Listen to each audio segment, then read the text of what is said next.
And now for our feature presentation. He'll be fine on the mountain.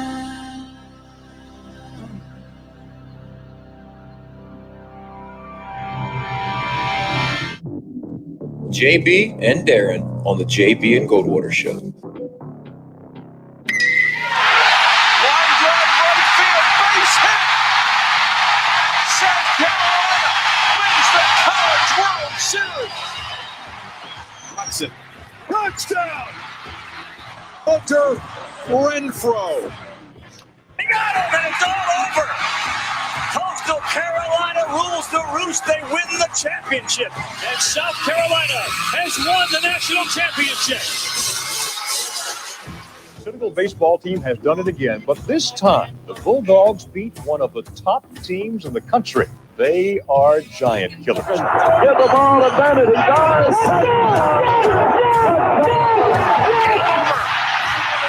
Gamecocks are in the Final Four.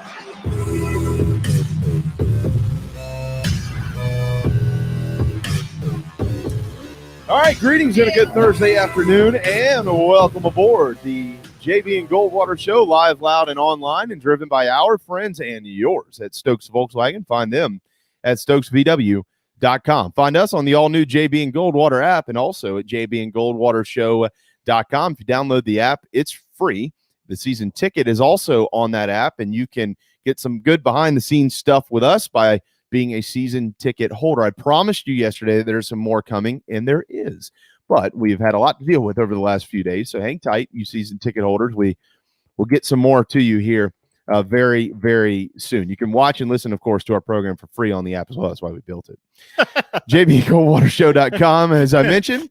On the other side of your screen, on the right side, that's Darren. I'm Jamie. We're here until 2 o'clock this afternoon. This December the 10th. Beautiful day here in the Low Country of South Carolina. 843-321-8893 phone number and text line, and it's open for the next few minutes. We'll be joined at 12:15 by Jay Phillips from 107.5 The Game in Columbia, South Carolina, the home of the Gamecocks. Jay's got his hands full this week, and he's going to have them even fuller today, if that is a it is. It makes sense. That's a even sense-making statement. More full, can only, even fuller. Only venture a guess of what is to come on the phone lines in Columbia this afternoon. We do have Corey McCartney at 12:30. We'll talk to him about the Big Ten's decision, the college football playoff. And I do want to get his thoughts on the Doak Walker Award situation with Kevin Harris. He's a Heisman voter, but I want to talk to him about the process of how some of these awards come down year in and year out. At 1 o'clock, Gene Sapikoff with the Post and Courier. And then Scott Glaze, a quick check-in at 1:30 today. Not much going on in golf, but we want to tell you what's going on at Stono Ferry. And we will kind of preview next weekend's little tournament down in Florida where Charlie and Tiger are going to play together and things like that as well. Do have some hoops to get to, and we'll get to LSU and things like that here in just a little bit. Real quick on the hoops side, Carolina, per their release this morning, not going to be playing against George Washington on Monday either. That game has now officially been canceled. Today against Wofford, Monday against George Washington, and that's because of the COVID issues inside of the Gamecocks men's basketball program. That release stated this morning that the tests came back yesterday, not any better. Keep in mind, they won't be able to get on the court until next Wednesday, which is December the 16th at the earliest. Saturday, December the 19th, is Clemson and Carolina at noon at Colonial Life Arena in Columbia. That game will be televised on the SEC network as well if it's played. So I'm sure they're going to do everything they can to make sure they play that game. Clemson, by the way, looking pretty good. Stomped Maryland last night in the ACC Big Ten Challenge, but that is the news coming out of Columbia as it pertains to hoops, Darren, and it's not great news, and we're probably going to see this throughout the season in most basketball programs, honestly. We've seen it already. Yeah. I mean, it's just, the Gamecocks were fortunate in not having this happen in football season. We've talked at length about that. The fact they got 10 games in, didn't have anything postponed or canceled or anything like that. I mean, fortunate for them, fortunate for all their opponents that it wasn't an issue. Yeah. But it is now in the basketball program, and at least as it pertains to the Clemson game, that is 9 days away.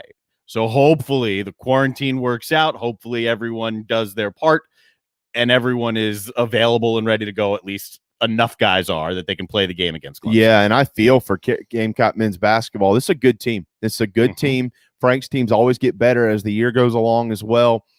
Even if some are frustrated by that Liberty loss, still don't be. It's a really good basketball team. It's a talented team. It's an experienced team. Frank loves them. And now you got COVID to deal with, and you're going to have to deal with it throughout the year, and that's just unfortunate. And what might be his most talented team since the Final Four run with Sendarius Thornwell, PJ Dozier, and Dwayne Notice, and Chris Silva, and those guys. So we'll see how it all plays out. We'll update you on more of that when we get some information. Probably, though, won't be until next week. All right, the topic coming out of Columbia as it pertains to Carolina football is not necessarily on the Beamer higher anymore. It still is, but today everybody's got something else to complain about for those that want to sit on the broken bandwagon of get rid of Ray Tanner. That is the contract of Will Muschamp, which apparently the revised deal was never signed last year, which would have reduced his buyout. This is great reporting actually, done by Ben Brenner with the state newspaper. This information was released last night, and I think it's actually in the newspaper itself today, Darren.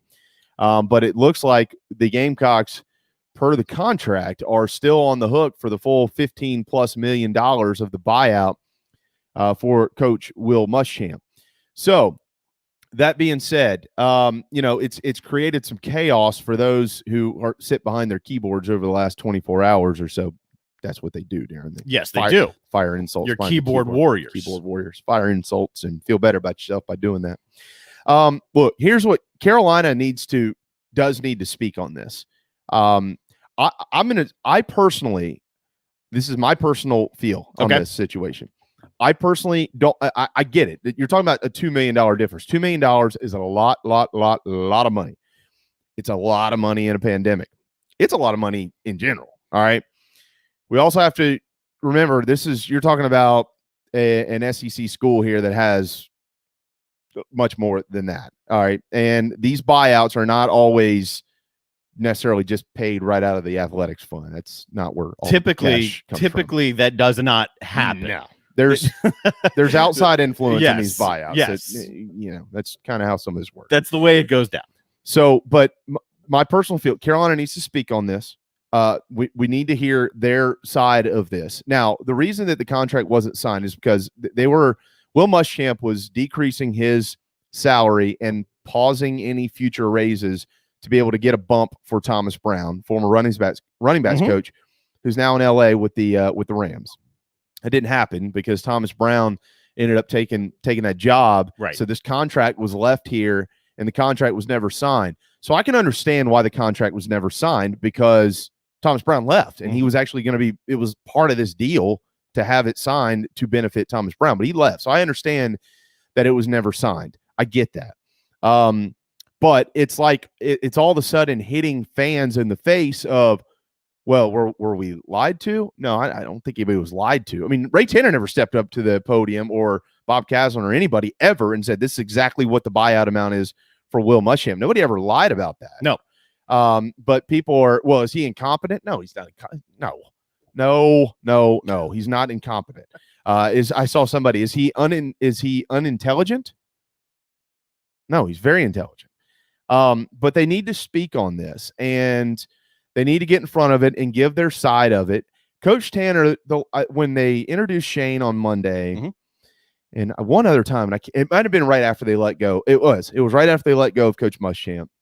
In his press conference, he was asked about the buyout in both of those PCs, and he said, I'm not going to really talk about that publicly right now. We'll negotiate that with Coach Muschamp. So my gut tells me that there probably is some negotiating that is going on with Coach Muschamp that has to do with this buyout.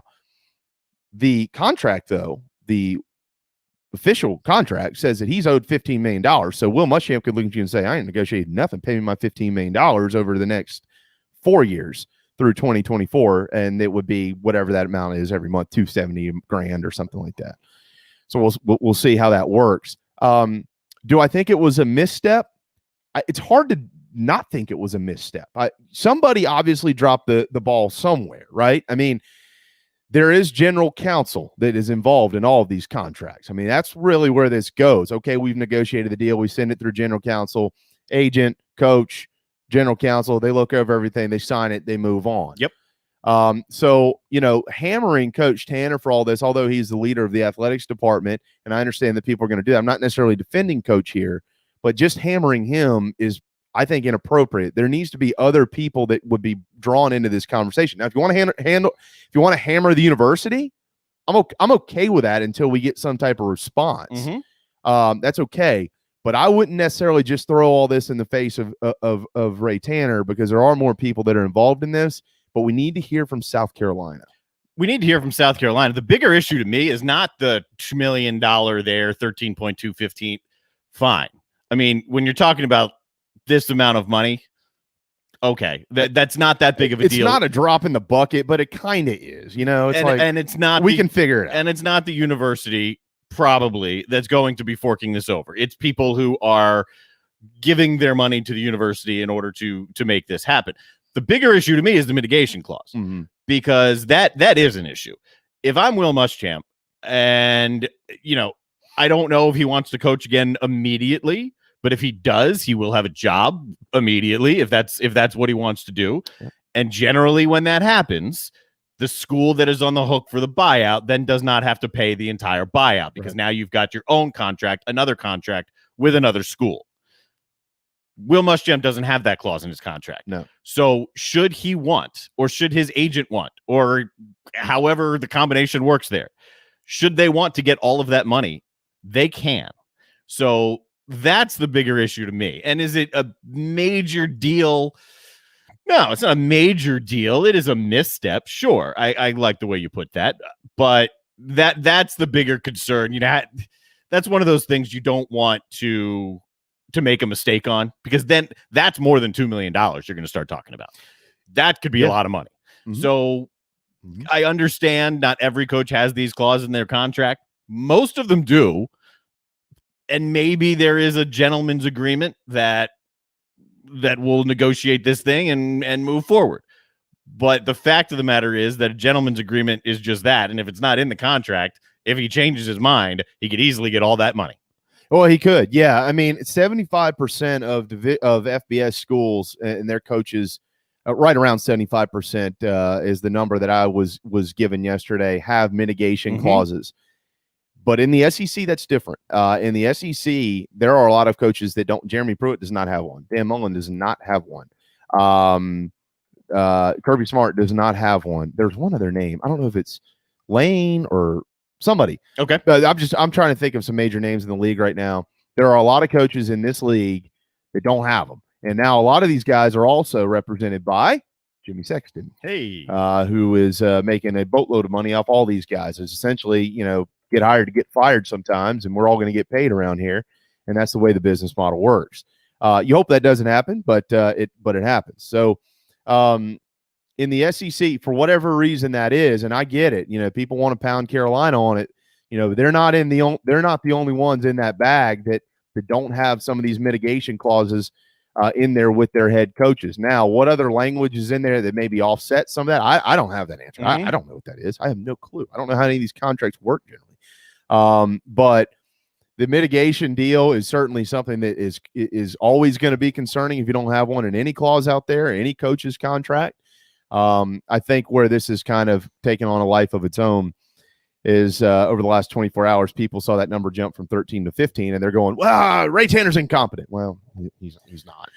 Yeah. I mean, that 13 to 15 thing, that's just not the bigger issue to me. I mean, it's mitigation cost you're right. is the bigger in issue. In principle, you're right. Yes. I'm talking about the upheaval over this over the last 24 hours has to do with that. Yeah, okay. All right, this guy, he knows. He gets it. He has to take all of the professional phone calls every single day in Columbia. And all these people tell him exactly how it should all be handled. And that's Jay Phillips. God bless him. He's been doing this a long time with 107.5 The Game in Columbia. And he's been kind enough to jump on the air with us here this afternoon. Hey, Jay, how you doing, bud? I'm terrific, boys. And, thank you. I'll tell you one thing. I used to take those professional phone calls after games. That's 17 years worth of post game. Yeah. And let me tell you, that's where the real knowledge comes in this thing. And the real rational thought processes are unfolding on the airwaves. So I got to tell you, I don't necessarily miss those days anymore. The sober rational phone calls as well. Exactly. Right. Exactly. Well, I know, because I used to listen to all those, and I'd always just laugh, with you and Brent, and you handled it so professionally. And I would think to myself, wait a second, this is reversed. The wrong people are drinking. It needs to be Jay and Brent. They need to be drinking.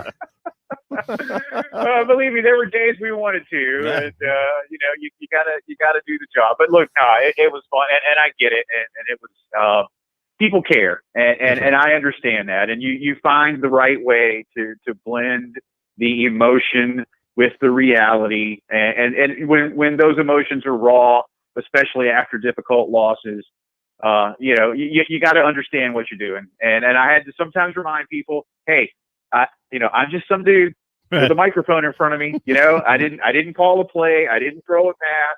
I didn't miss a tackle, but I get it, and it's good. Now, I love what I do, boys. I've been doing it a long time. I love what I do. Yeah, and you're excellent. You're excellent. Absolutely. You've been listening to Jay Phillips for a long time. Jay, the Beamer hire made official on Monday. That's a great lead in actually to my question here. You've been doing this a long time. I'm not trying to age you here, but you've been around for a lot of coaching hires. When you compare the response to this hire from the fan base to those of the previous hires, Muschamp, Spurrier, Holtz, they're all different hires and how they came about. But how do you compare these hires, the response that you've had, especially this week on the air? Yeah, that's a good question. I was in college I had a sports TV show when I was in college when Carolina fired Sparky Woods and hired Brad Scott. And that's my first memory of that. And I think there was, going back to that one, there was cautious excitement. I think when you go back to those early days of being in the Southeastern Conference, this was a fan base that certainly has always loved its football team. But I think there was trepidation back then about exactly not should we be here, but what is this really going to be like? And Brad Scott had never been a head coach back then, but he had worked for the great Bobby Bowden, and they had just won a national title, and he had helped mentor a Heisman Trophy winner. So there were reasons to believe, okay, this might work. And look, offensively under Brad Scott, things did, but they never got the defense going. But I think the questions were simply, is he ready? Are we ready? So I remember that. Then you flash forward to the end of the Scott era.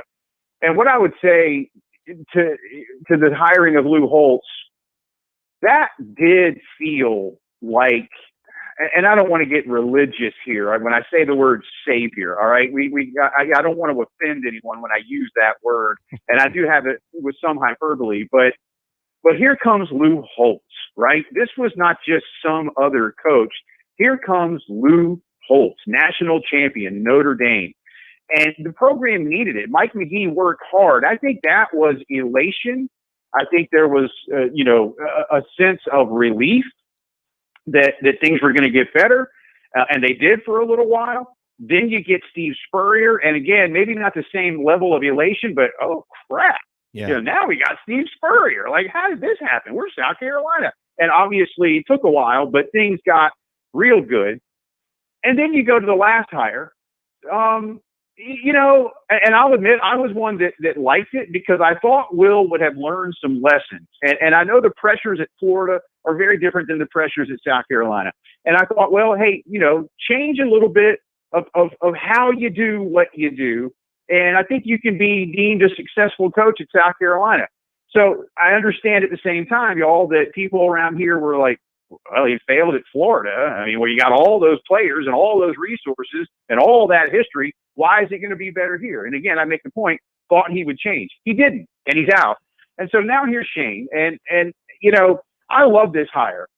And I love it mostly because of the intangibles that have been discussed.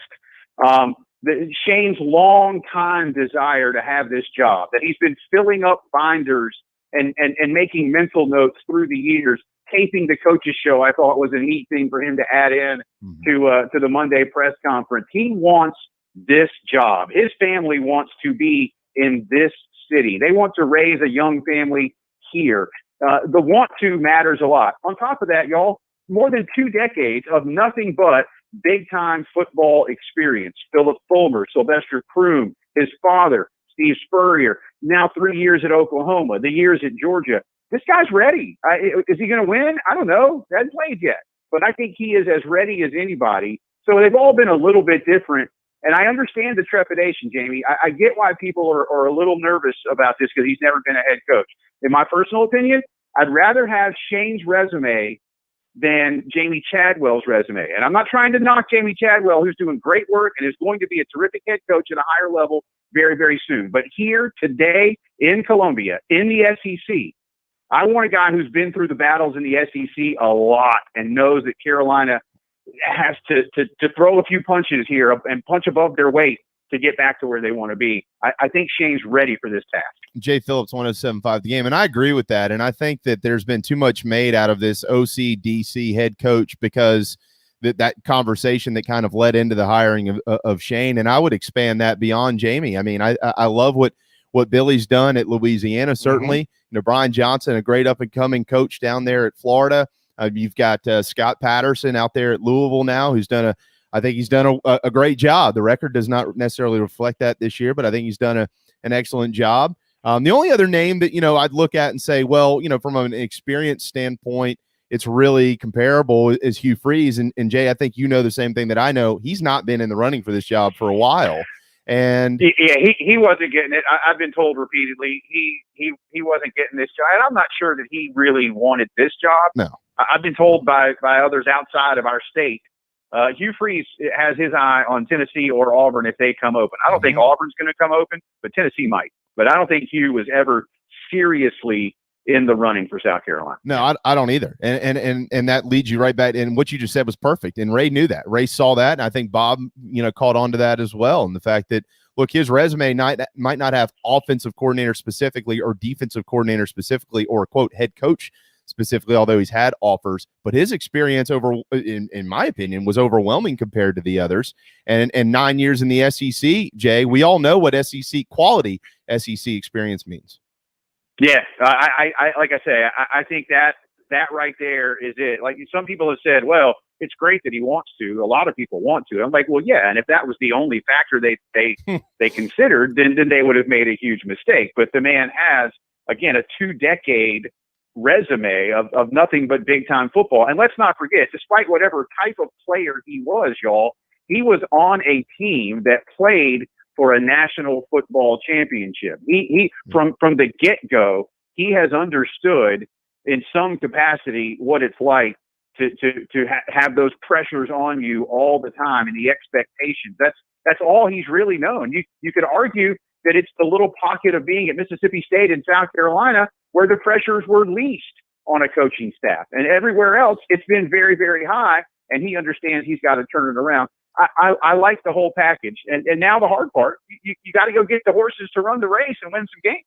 Absolutely. And something you said a minute ago is an interesting comment, because when Will was hired at South Carolina, the thought was, all right, well, the pressure in Columbia certainly isn't what it is in Gainesville. And to a degree, that's certainly true. They have national championships down there from Steve and from Coach Meyer, and they have a lot more success from Steve and from Coach Meyer and a couple of others in there that trump what we've seen at South Carolina. But in no way, shape, or form did that mean that the expectations at South Carolina were not equally as high. And that's because of Steve. I mean, when you go back, Jay, when we go back and we look at what happened between basically 2010 and 2013, but from day one with Coach Spurrier, we got to remember, he went up there and beat Tennessee and Knoxville in 2005. They beat Florida in 2005. Nobody left the ballpark for 45 minutes after the game.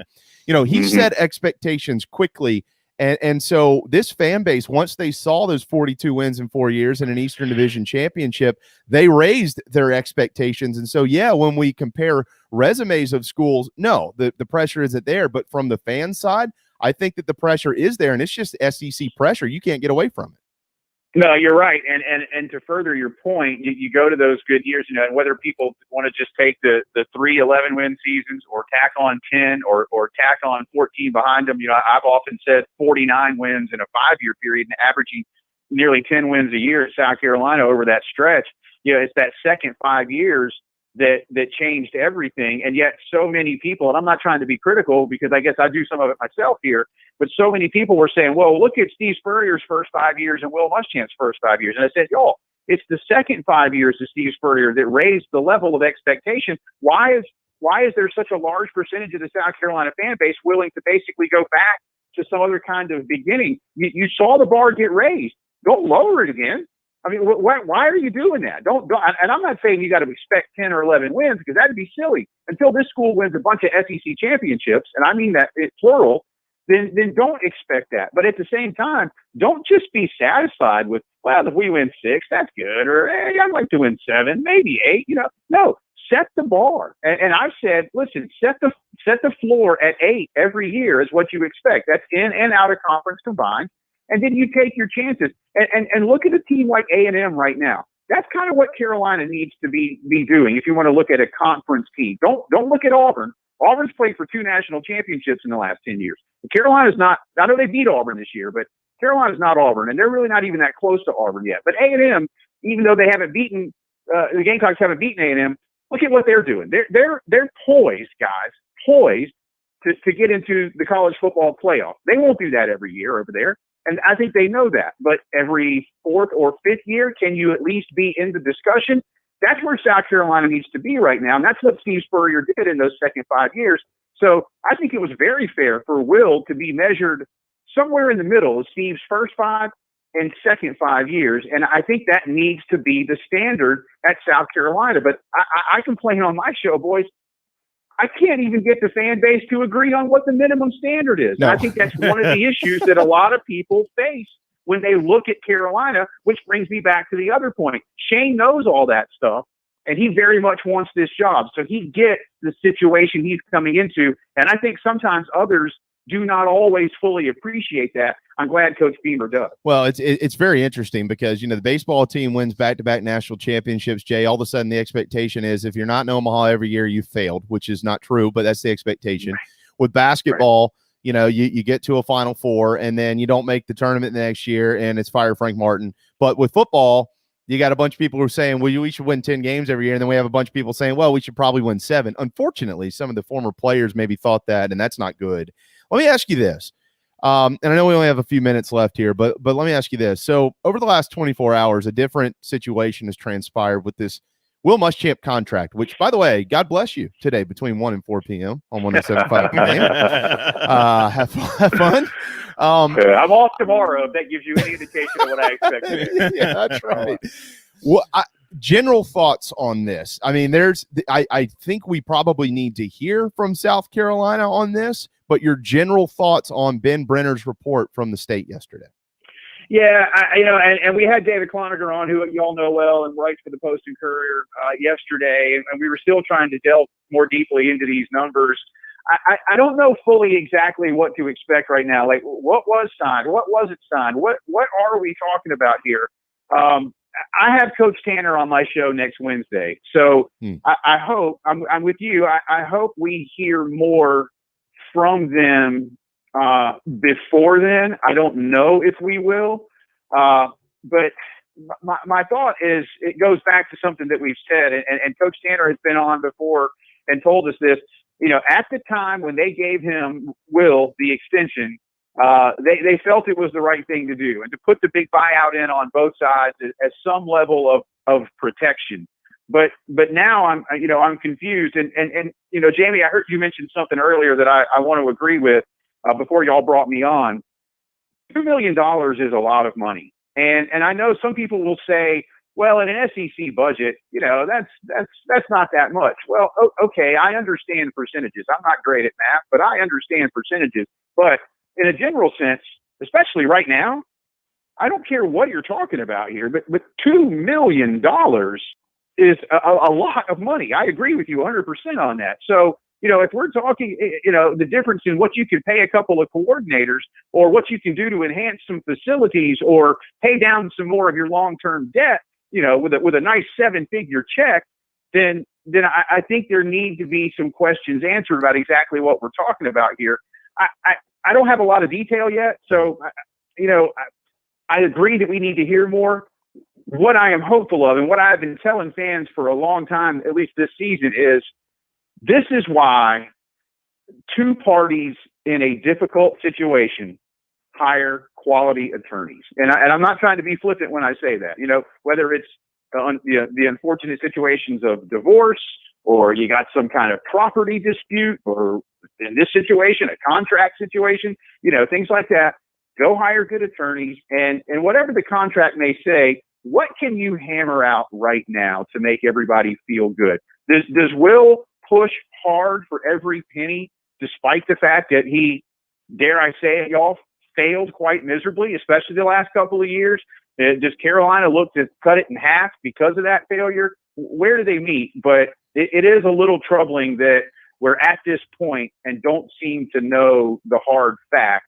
And again, 6 days from now, I've got Coach Tanner on the show. If we don't have answers by then, I can assure you that'll be the lead question on Wednesday afternoon. Yeah, well, we're certainly looking forward to that. Right now, much of this conversation is speculative, and that's what's scary about it, because it will continue to take on a life of its own until more firm answers are there. I can give you hunches and feelings and things like that, but hunches and feelings do nothing for this conversation until facts are present. Again, seriously, y'all, good negotiating, good attorneys, and just making it. If you got to rewrite the book, you can do it. So I tell people all the time. Listen, you can have a contract, but if you can get two people to agree to something different, then there's the reality. Hopefully, that's what happens here in the grand scheme. Well, we're not going to let you go without the 90s look photo that Michael Haney posted the other day on Twitter between you and Mike Morgan and him and Shane. Who played was that the F Troop that Shane was talking about? Yeah, I don't think so, because as I recall, those foursomes were set up in advance with 3 media guys and an assistant coach, and that was the first day that we met, or it might not have been the first day we met Shane, but certainly, and you all know, when you're out on a golf course, you get a chance to not just go, well, hey, how you doing? Good to see you. All right, have a great day. You get to talk and learn and know. But no, I don't think we were the F Troop. I think the F Troop thing might have been more about another golf outing, but I honest to God, I'm really not super sure. It was a long time ago, but as I remember it, Shane was paired with the three of us on the old Primetime Sports Show in advance of tea time. But nevertheless, if we were the F Troop, then hey, there's worse claims to fame, I guess. You just don't want to admit the fact that maybe you were the F Troop. But hey, Meredith Taylor the harder thing, Darren, is the next year I played in Steve Spurrier's group, and you want to talk? I'm not kidding. I'm trying to think of a time when I may, at least for anything that wasn't like personally family related or something, where I was more petrified, and I didn't play my worst round, which is good. He thought I was gonna, I can promise you that. And not only did I play with him, I rode with him for 18 holes. So that was quite a day. But I was, everybody, when I got to the course that morning, everybody was like, how you doing? How you doing? Why is everybody doing this? Why is everybody looking at me like this? And then I saw the board and I'm like, oh. Crap. I might have said something worse, but since we're on the air, I won't do it. But so much easier playing with Shane Beamer, and maybe we'll get that opportunity again at some point. Maybe Shane brings the media golf outing back, because that's something Will did not do. Well, before we let you go, Meredith Taylor has chimed in. She's still waiting on her opportunity to play golf with you. Well, listen, hey, Meredith comes on my show a lot, and Meredith is one of my truly, truly, truly favorite people. She is a wonderful human being. Yep. But I like to have fun at her expense by saying she has now become like Gamecock golf outing ringer extraordinaire, because she's an amazing golfer. Yeah. And so I'm like, hey, who needs to win today? Look where Meredith Taylor is. Which foursome is she in? Because there's your winning group right there. I echo your comments. Meredith Taylor is one of the most kind-hearted people I think I've ever met in my life. She will do anything for anybody. Yeah, she's fabulous. I miss seeing her, because we're not doing a lot of studio stuff, and she can't come in like she used to. She used to just come hang with us and just sit there and maybe not even chime in on any given day, and just talk and do stuff. And so I miss seeing her, but we keep in touch. But she's she's awesome. But yes, the day will come back where hopefully I get on the golf course with her and she helps my team win, and I'll make like one 18-inch putt and say I was a contributor. That's right. Yeah, I'm the tap-in guy. That's what I like to tell everybody when I play with them. Hey, look, I'm the tap-in guy. If you need a tap-in, I'm your guy. I'm your guy. It's easy, man. That's it. That's it. Guy. Jay, thank you. What's on the program today? Thank you. Yeah, Langston Moore is coming on. Langston's with us, a bunch of former Gamecock and Charleston area native, of course, James Island High School. But Langston's going to be on to talk about Shane's hire. We haven't talked to him this week about that, so we will get into a few NFL thoughts. He lives in Dallas now, so we'll talk about the continuing implosion of the Dallas Cowboys. And he's got his new podcast with Preston Thorne, Preston Thorne, the new Button Gut podcast, which is a lot of fun to listen to. Coach Mark Kingston is coming on today. We'll talk a little fall ball. And Mark and I, roughly the same age, we're going to get into a little Christmas and holiday pop culture. We always do a little bit of that with Mark.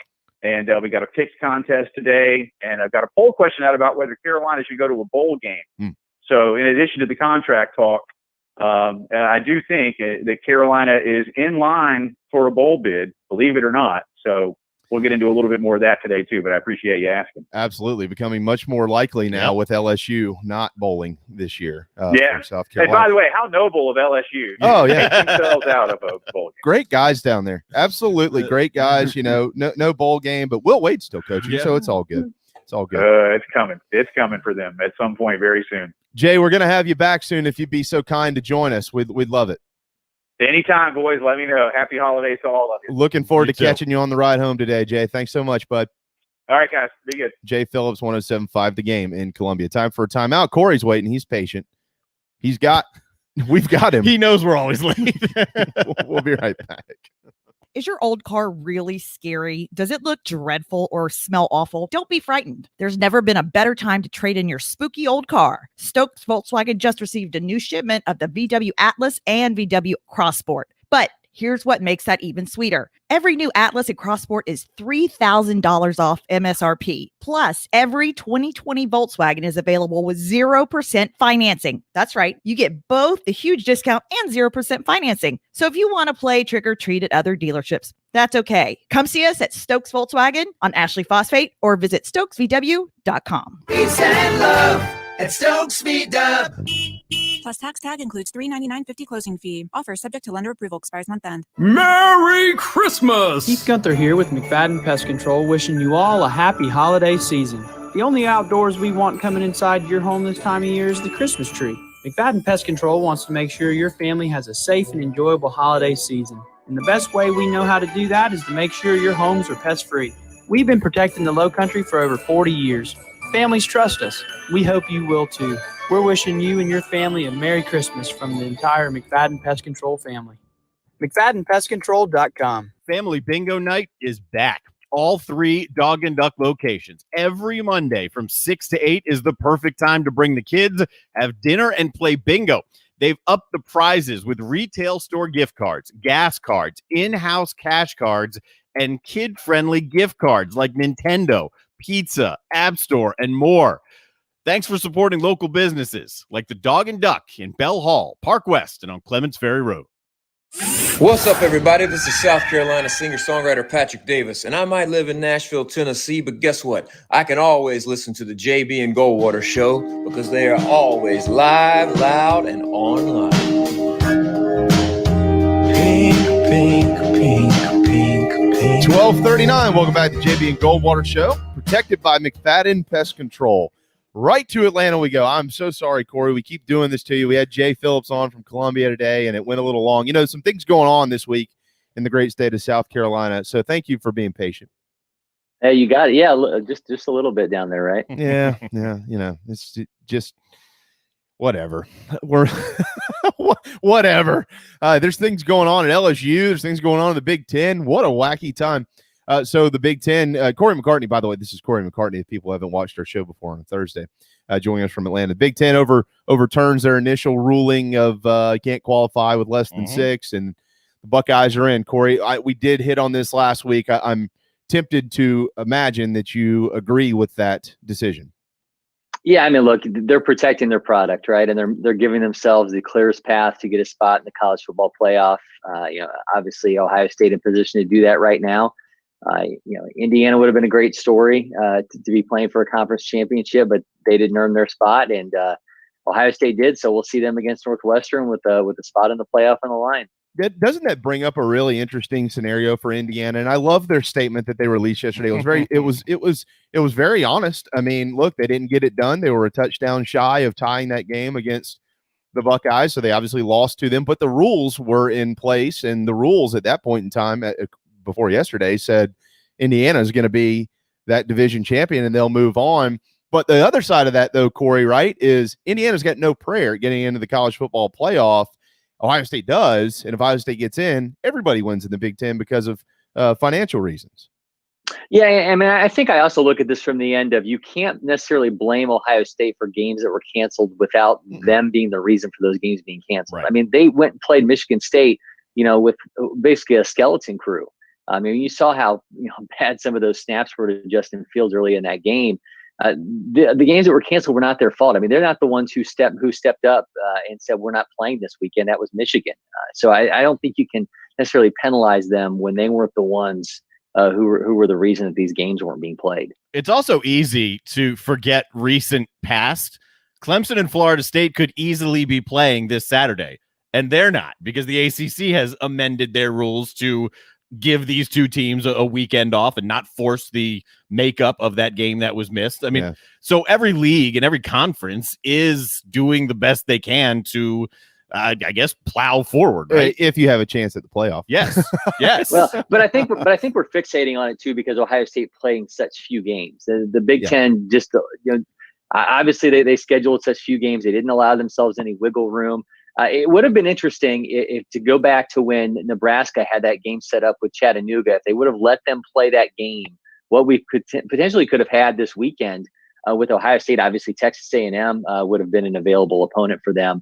I just that's why I think there's so much focus on this, because they played such a few amount of games in the Big Ten. That's a great point. And now the conversation's going to, or essentially has shifted to whether Ohio State would deserve to be in the college football playoff, even with this change in the Big Ten's policy. I mean, currently right now they think so because they're ranked number 4.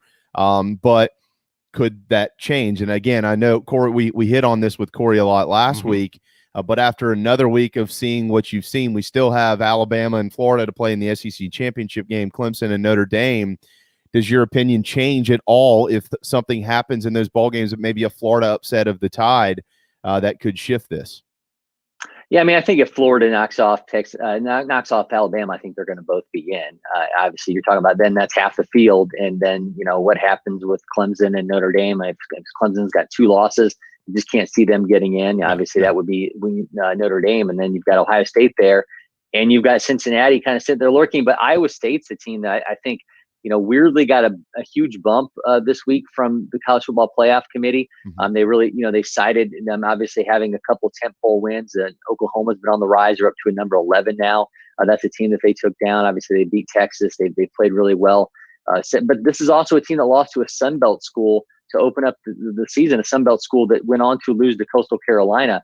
So I just don't see Iowa State being able to make up enough room. So to me, it really comes down to, is it going to be Texas A&M? But you're obviously not going to have 3 SEC schools. So is it Ohio State or is it Cincinnati? And I think in that scenario, the Buckeyes are going to win out. Yeah, I agree with you. Darren and I hit on this yesterday. I don't think Iowa State has enough in the tank to get there. I think they've essentially at this point in time before the playoff starts probably have hit their ceiling. A&M, of course, loses that game against Ole Miss, and they still have the game against Tennessee. How important is that, Corey, from Texas A&M's standpoint here?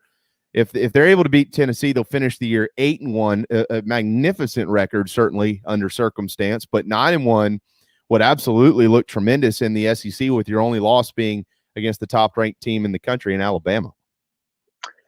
Yeah, I mean, certainly, from their standpoint, I mean, they've played a really great season, and you're going to be in a position to, if things break their way, be that team that everyone looks at. I mean, if Alabama takes care of business against Florida, Texas A&M sitting there going, okay, well, that's the only team that took us down. They've played extremely well. I think that's a team you really have to consider it could be making a case if things break their way to kind of backdoor their way into the college football playoff. Yeah, it's fascinating. And the Clemson thing too. And I agree with you, and I agree with you. We all agree 2 losses and you're done. You're done. It is worth noting, though. It's just worth noting if they have another game like they had against Notre Dame, and you have 2 very close losses against the second-ranked team in the country, it makes you wonder how far they would actually fall. Maybe I don't even know that they would fall below like 5th, because both those losses would be to the exact same team, one on the road, the other in a neutral site. Yeah, I mean, I guess I see that argument. It would just be so hard to allow a team into the college football playoff that we talk about data points, and we always talk about data points because that's something that the playoff committee brings up so often. Yep. And that conference championship one, if a team is undefeated, and we're obviously spending a lot of time talking about Ohio State and their resume, having played such few games and getting this chance now, if they have the data point of a championship and an undefeated season. I just don't see how that doesn't get them in. And I think that's something that's going to be weighing against Clemson if they can't get it done the second time around against Notre Dame. Mm-hmm. So then it also weighs against Notre Dame because Notre Dame could get to this ACC championship game they have and lose to Clemson. And if Ohio State's sitting there unbeaten with a Big Ten championship, then Notre Dame season, if I'm hearing you correctly, Notre Dame is out of the playoffs with that one loss, even if it's a close game. The Irish finally wanted to play in the conference sandbox, and this has got them in this situation where it could be what cost them getting a chance to play in the playoff. Think about it. If the team that they had beaten a month ago had been anyone else but Clemson, and now they turn around and we're to lose to Clemson next weekend, they could potentially be in. But the fact that we know they beat Clemson without Trevor Lawrence, and now you're going to play them with a conference championship on the line, I just don't see a scenario where Notre Dame gets in if they cannot win the ACC. Well, let's go back to the summer when they elected to join the ACC on this temporary basis. Do you have any intel, Corey, of what type of schedule Notre Dame could have put together had they not joined the Atlantic Coast Conference? Well, I mean, I think you could kind of sum up. You would obviously expect they probably would have had some Pac-12 opponents. We know that conference has at least had some willingness to take things on. I think maybe they could have drawn somebody from the Big 12. Certainly, BYU would have been a team that would have lined up very well for them, considering that their own schedule fell to pieces. Obviously, the service academies. I think it would have looked a lot like an old Notre Dame schedule. Obviously, you wouldn't have had any of the Big Ten opponents. And, potentially you still would have had those tie-ins with the ACC because I just don't think there was any way that they weren't going to still have those games because they matter from a television standpoint, both for NBC and ESPN. Are there odds out yet on the championship games? Are there odds? Have you seen that, Corey? Are there odds on Clemson Notre Dame? Yeah, I'm pretty sure it was. I think what Florida was considerable. I think they had a 19% chance of winning, of making it to the playoffs.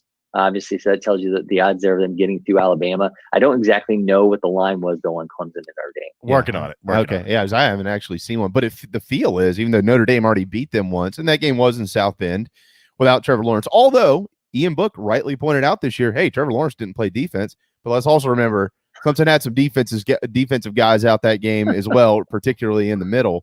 But it does feel like even though Notre Dame's already beaten them, and I think the Irish have looked really good throughout the whole year. Generally, you find a stumbling block somewhere for Notre Dame, and they haven't done it. They've done real well, but you still get the feel going into this one next weekend that Notre Dame is not only the underdog, but probably a little bit more of an underdog than some might assume.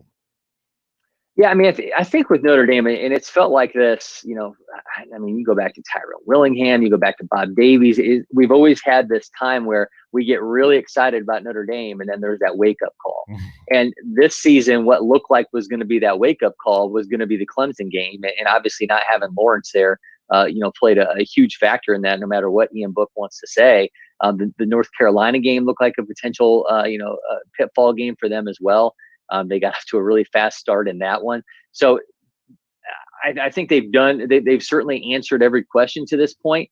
But again, I keep going back to the best team they beat was not at full strength. And I think there's a lot of people that still have that inkling waiting for the other shoe to drop with this Fighting Irish team, because we've just not seen them face the best team they've seen at their very best. 7.5. They opened, Clemson did, at 5.5 in the regular season matchup.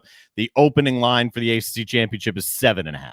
Okay. Yeah, that's a little bit higher. And I'd take the over. Honestly, I would take the over. I think Clemson is a much better football team than Notre Dame is. I think they beat them by double digits. Wow, really? I don't know. I don't know, Corey. I mean, I'm not disagreeing with you. I just Clemson hasn't for the last 4 or 5 weeks really consistently figured out how to run Travis Etienne the way that he needs to run to win these type games, these big, national championship contending type ball games. And Notre Dame defensively, I mean, they've been special.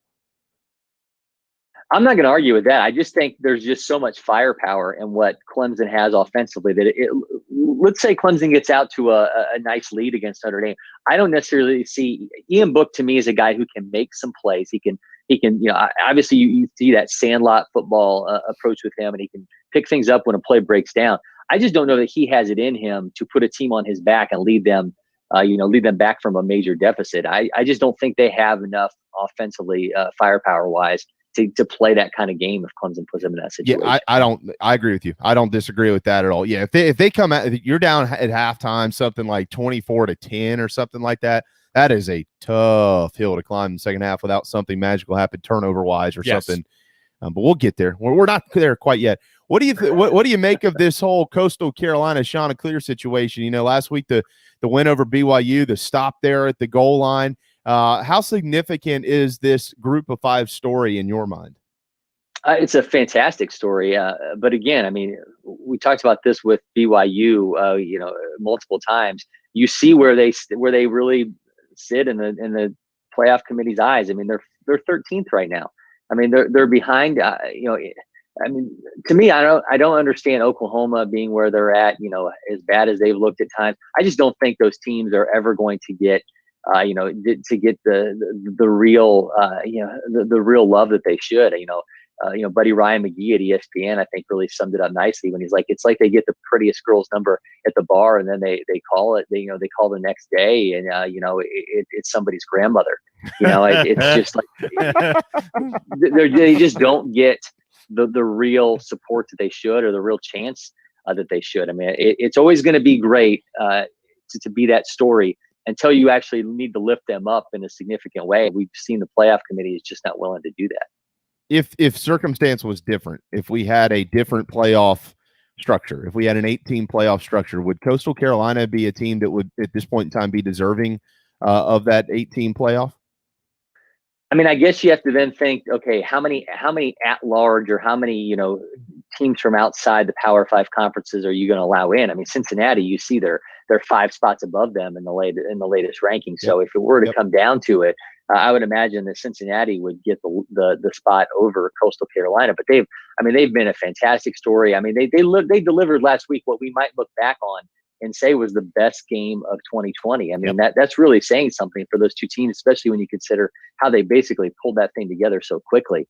They're a fantastic story, but it's just hard to see, whatever playoff scenario you want to come up with, unless you're guaranteeing, a certain amount of spots for champions, and then you're having, so many group of 5 champions to say they would be a team that we obviously be in. On Twitter at Corey J. McCartney. Corey joining us from Atlanta, Georgia. Yeah, it's really interesting. When you compare their resumes, Cincinnati, and this is hypothetical because neither one of them is going to be in the playoff.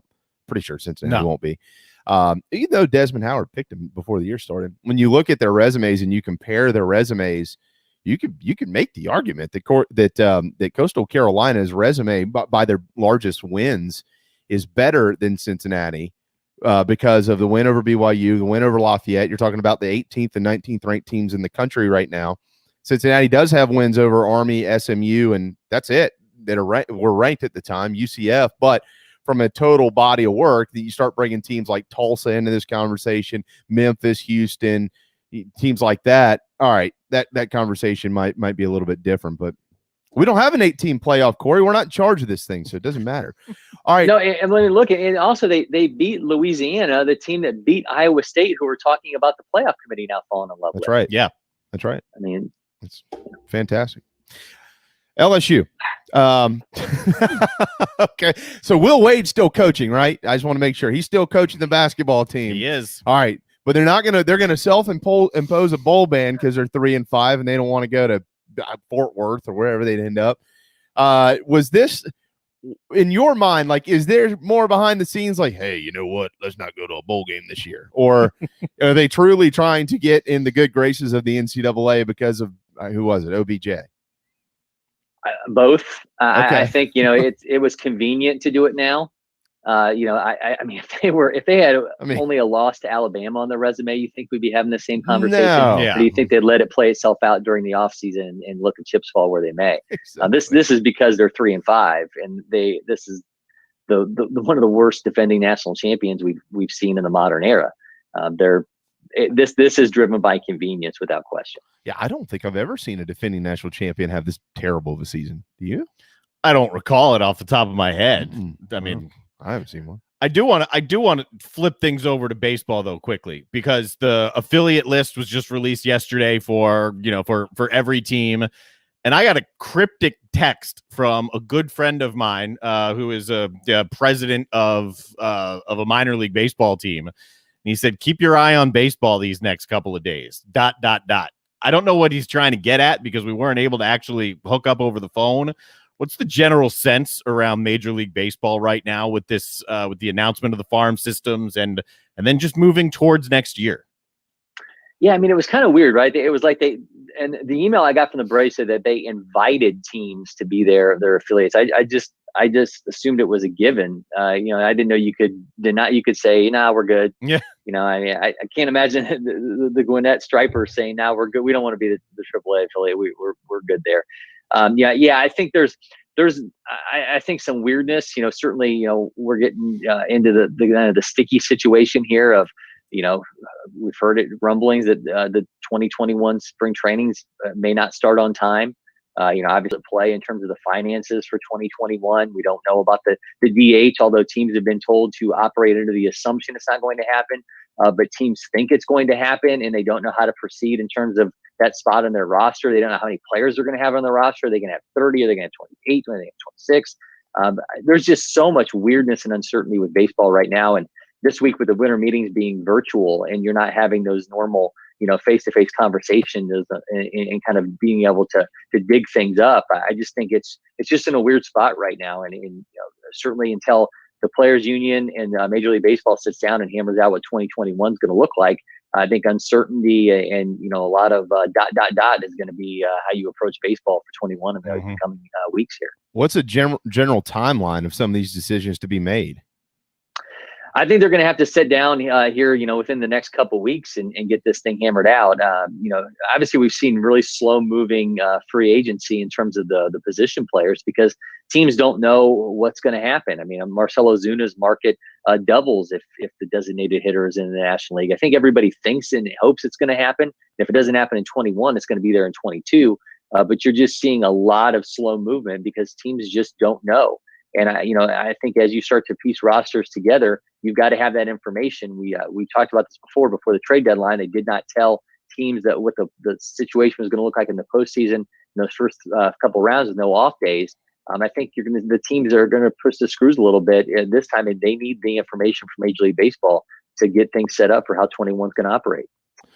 Corey McCartney, Atlanta, Georgia. Wonderful stuff there, Corey. Thank you so much, man. Sorry that we were late getting to you today. We'll make every effort we can to not do this next week, okay? All right, hold you to it, guys. Thanks. Yeah, don't do that. No.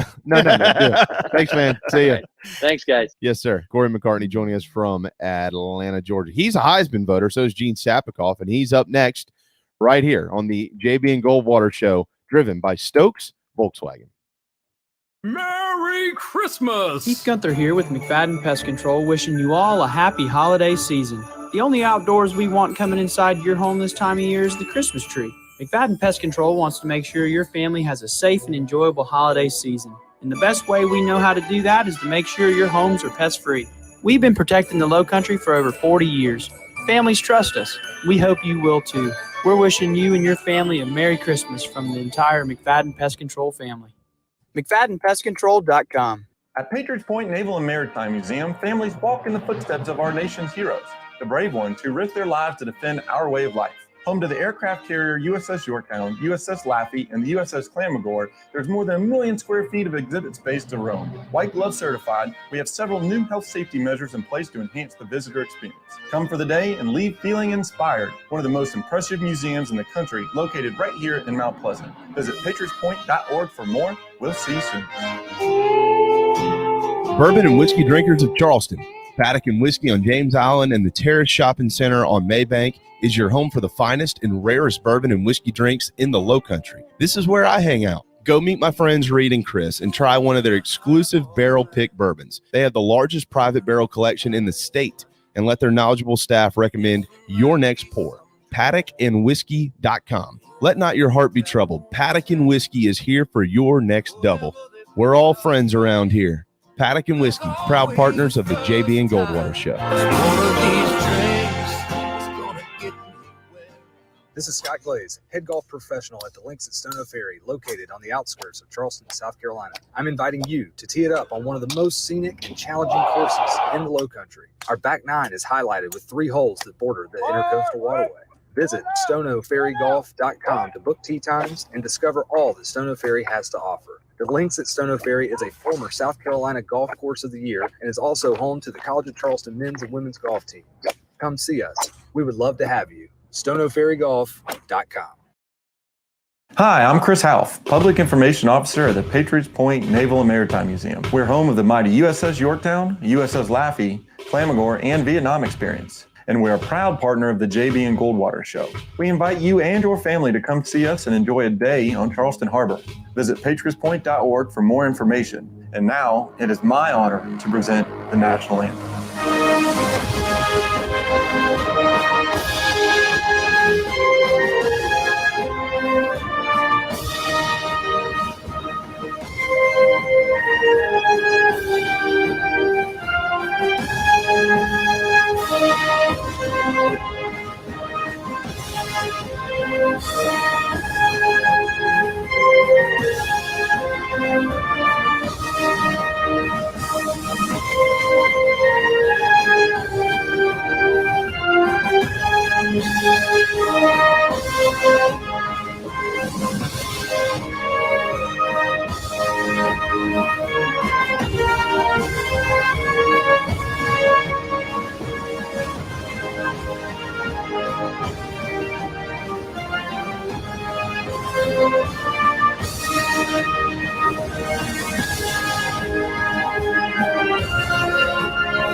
Live, loud, and online. All right, 103, final hour here on this beautiful Tuesday afternoon in the Lowcountry of South Carolina. We hope it's pretty wherever you are, as it is right here. Welcome back to the JB and Goldwater Show, protected by McFadden Pest Control in the Lowcountry of South Carolina, McFaddenPestControl.com. The all-new JB and Goldwater app is available for download in your phone. Doesn't matter what phone you have, you can download it, and it's free. That's where you can watch and listen to our program daily. And, of course, you can also be a season ticket holder in there as well. Just click into the season ticket suite, and it'll tell you all about it. I think you will certainly enjoy that. To the right of your screen is Darren. I'm Jamie, and right in the middle, even though he's not live, but he's talking. He's live. He just doesn't have the video. It's a picture of him. It's Gene Sapikoff of the Post and Courier and Heisman Trophy voter. He's got a busy few days ahead of him. Hey, Gene. Hey, guys. Thanks for having me appear on the program, but I've been trying to recover since last week. I called Darren an intellectual on the show, and lots of blowback from me on Twitter for that. But Yeah. I'll try to avoid that today. I know. No. But see, you've already failed because you just brought it up again that you believe that I'm an intellectual. That's so true. you've already put it back out there, and I thank you for that. Yeah. Yeah. You know, the JV and Goldwater Show, Gene, we're learning is the gateway to other sports radio shows in America, because Gene now is frequently on the Feinbaum Show, and Mike Yuva now he's jumping on with like McElroy and those guys, Pete and Bernsey, as Spurrier used to call him. Who else are we losing to the big time? I don't know. Yeah, you guys, you're one of the best AAA franchises in America. At least you're not low A or high A or double A or Mid-Atlantic League or whatever they got now. I don't know. Oh, we've been reassigned this week. We were reaffiliated this week, so it's been a big week for us. That's right. I'll take it as a compliment. That's right. I didn't realize we were AAA. Hell, that's better than I thought we were. Yeah, I thought we were in an independent league, but it all works out. All right, Gene. We got a lot to unpack here. Certainly. Really, since we haven't spoken to you, there is a lot to unpack now with South Carolina, but we'll just start with the hire itself of Shane Beamer. Didn't get a chance to spend any time necessarily on the Zoom call like you all did on Monday because we were live on the air, but I want to get your initial thoughts on Shane Beamer's press conference. Obviously, his remarks were fairly remarkable, quite frankly. A lot of folks who weren't believers probably are now, but general sense in your opinion of how Shane Beamer captured that moment on Monday. I think he won the Zoom conference, as people would say, and he did well. But I would say going back through the history of South Carolina coaches, basketball, football, Clemson basketball, football, everybody pretty much wins the press conference. The only guy I thought was, and I wrote this the next day at the time, that was sincerely unimpressive and looked like the deer in the headlights was Darren Horn. Otherwise, I think, and I might be forgetting about somebody, I think they all did pretty well. Was there anything different, though, about his? I mean, obviously, he went into great detail on many stories in his life dating all the way back to 1987 when Virginia Tech came here and got beat by South Carolina, Joe Morrison, Sterling Sharp, Todd Ellis, that group. What was different, though, when he was able to express not just his love for the school, but go into great detail, much of his infatuation with South Carolina for the last 30 years? I liked that. I think that was cool. He's the son of a coach in the way that Tommy Bowden was very well versed in what to say in front of people. And I'm not saying Shane Beamer is insincere, but he certainly has been around people and ups and downs in coaching. And I think he is a young, enthusiastic guy. Let's just say that's obviously one of the main things he's got going for him. And there is no doubt that the players really like him. But here's the thing. The players really like Jamie Chadwell. The players really like Tony Elliott. The players really like Matt Campbell at Iowa State. Ray Tanner didn't talk to any of those players. He only talked to South Carolina players. Not a damn one of them who knows anything about hiring coaches. That's a great point by Gene Sappicon. So what do you? So you're not as impressed as the general fan base. I mean that's a fair point with his love, with Beamer's love for South Carolina. So what would start to change the tide for you? What are you looking to see from Beamer in the short term? Winning helps, losing doesn't. Bill Parcells. Right. I think that you got to give this guy a little extra time even than most coaches, because the talent that took the field on against Auburn is one thing, as you guys know all too well, and the talent that might show up on the first day of spring practice is another, because of draft eligible players leaving, some other senior type players opting out, etc. So I mean, it's just going to be kind of a low ebb for him to take into the 2021 season. At the same time, it's not that hard to get some bounce out of a 2-win year. And I'm just going to say, Darren, you or me or Jamie, I think could get probably 4 wins out of this team. So we'll see. It's going to be interesting, but all that player support, all that enthusiasm, all that, I watched the Todd Ellis show or the Gamecock highlight show for the last 10 years. That's not going to work real good when, you're behind in College Station, Texas by 21 points in the first quarter. Well, per your comments a moment ago, they opened the season with Eastern Illinois, and then they do have to hit the road for East Carolina. Of course, in typical South Carolina fashion, East Carolina will probably have the turnaround of all turnarounds next year under Mike Houston. Well, actually, look what they did right at the end of the year. Right. They did start to turn things around, and I think next year is a big bounce for East Carolina. I don't disagree with that. I'm a believer in Mike Houston. I think he's Absolutely. going to do a great job up there. Let's go back to when this has been a kind of a fun conversation to have, probably around the dinner table and things like that over the last couple of weeks as Shane Beamer emerged as the leader for this job. And we've seen this conversation had many different ways, and that's the comparison of this situation for South Carolina and the comparison of the Clemson situation back in 2008 when they hired Dabo Swinney, whom, by the way, was the interim coach and beat the Gamecocks at the end of the season, cementing his candidacy really for that job. But when he was anointed for full-time head football coach at Clemson, can you go back that far and remember what your thoughts and feelings were about his future with the Tigers program? Yeah, first of all, I, for the Post and Courier, broke the story minutes after the game that Clemson was going to make Dabo the full-time coach. And last year, maybe it was the year before, but I think last year, I talked to Terry Don Phillips, the athletic director at the time, and he basically explained to me that Dabo had to have that win. He said it would have, his words exactly were, it would have been difficult, quote unquote, to sell Dabo to Clemson's, administrators and boosters and trustees if he had lost that South Carolina game. My thoughts were, we'll see. I didn't know. I was well aware of how much the players liked him and how much Terry Don Phillips liked him, Tommy Bowden, everybody, they all liked him. Similar to Will Muschamp or Shane Beamer, everybody that he worked for liked him, and every player that were under him liked him. But I just didn't know at the time.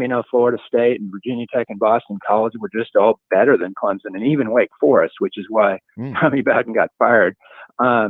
So I honestly thought it was like a 50-50, we'll see type thing. And those first few years, there were some significant ups and downs for Dabo those first few years. Are there any similarities that you see in these two situations? They are both young, enthusiastic players, coaches. That's it. Dabo's background, completely different. I mean, very rough childhood, very rough relationship with his father. Shane Beamer, I'm not saying he's a wealthy kid, but as coaches go, silver spoon. I mean, you're raised by one of the great coaches in college football and all the advantages that come with that. Well, and he's also spent time around elite head coaches like Steve and Sylvester. I loved what he said about Sylvester Croom, by the way. I think I do too. That was awesome. Yeah, I mean, Gene, we talk about the recent history of Shane, being with his father, being with Steve, being with Kirby, being with Lincoln. And I think, I talked to Pat DeMarco off the air about this other day on the phone, and a lot of what Shane believes in and kind of what he's kind of put into his coaching arsenal throughout his career is actually stuff he learned under George O'Leary and Sylvester Croom. I think that's fascinating. These are two coaches that get forgotten in his resume. I thought that was so cool. That might have been one of my favorite things of the press conference because, everybody's talking about Spurrier, Beamer, and Lincoln Riley, what he went through at Mississippi State. And George O'Leary, one heck of a college football coach for what he did at Georgia Tech and at Central Florida after the Notre Dame fiasco. So, I mean, to learn from those guys right away had to be really impressionable, too, on a guy that those are his first, coaching things away from Virginia Tech. So, yeah, that was cool. And he mentioned other, not by name necessarily, but you don't just learn from head coaches. You learn from a lot of coordinators and just mentor type assistant coaches that he's been around. He's going to be very gracious with that kind of stuff. And that's another thing that just endears people to him who get around him. I mean, I remember talking to Shane when he was really young at South Carolina, 07, 08. He's just such a loyal guy. In fact, guys, one of the columns I did about him back then, and it's probably on our website, archives at postandcourier.com, is he was on the Virginia Tech teams with Michael Vick. And or he was there then. I forget if he was an assistant or a player, but he was when Michael Vick was going through his tough times, with the dogs and stuff. Shane was very loyal to him, had reached out to him, and just was hoping for the best for Vic. I mean, he's just a guy that if you're around him for more than about 30 seconds, you really, really like it. Gene Sappicall, Post and Courier on Twitter at Sapikoff. And you know, it's great too. This coaching tree that he's been under, you've got some old school, you've got some new school. I think one of the questions that that Ray asked Shane, and he expressed this in his press conference, that I looked at Darren, Gene, and I said, that's a really good question. One of the questions that Ray asked him was what he learned under coaches who were in their like first or second year as head coaches, like Lincoln and like Kirby. And obviously these guys have been very successful coaches, but they obviously had their growing pains in that first year or two. How valuable do you think that'll be to him, having to bring some of that into the SEC? I think that's going to be tremendously valuable. And I think he is a guy that's not too proud to learn from mistakes that he makes and from mistakes that other people have made, and to acknowledge that. And, you know, it's interesting. There are 4 coaches are new in the SEC this 2020 season. Yeah. And Sam Pittman, you know, he's about like 16 years older than Beamer, but also had not been a coordinator or head coach. By most accounts, has done pretty well at Arkansas. They're going to finish with 3 wins. But that, I mean, people thought they were going to be Vanderbilt-like pathetic this year. And then Drinkwitz, you know, he'd been a head coach just that 1 year at App State and really had a nice year at Missouri. So I think that Beamer will even study from those guys.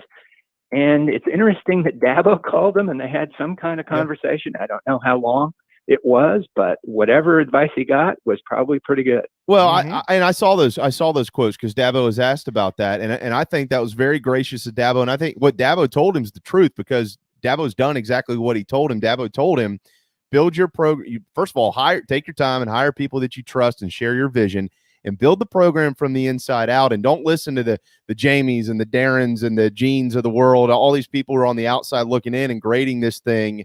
You need to do it from the inside out. Dabo's done exactly that, Gene, over the last 12 years.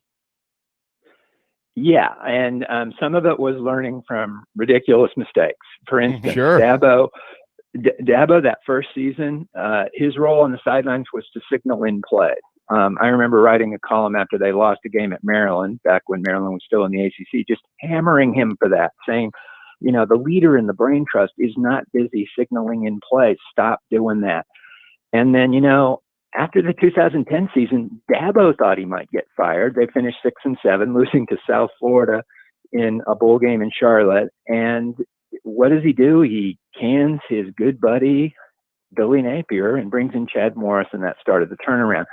That's one thing about Shane Beamer. He is eventually going to have to fire friends, and that's going to be a difficult thing. But I think he can do it given time. That's a tough commodity, though, in today's college athletics. Do you think that was part of the downfall, or not the downfall, but part of the issue with Coach Muschamp and his essentially 2-term tenure as a SEC head coach, where T-Rob, you know, God bless him.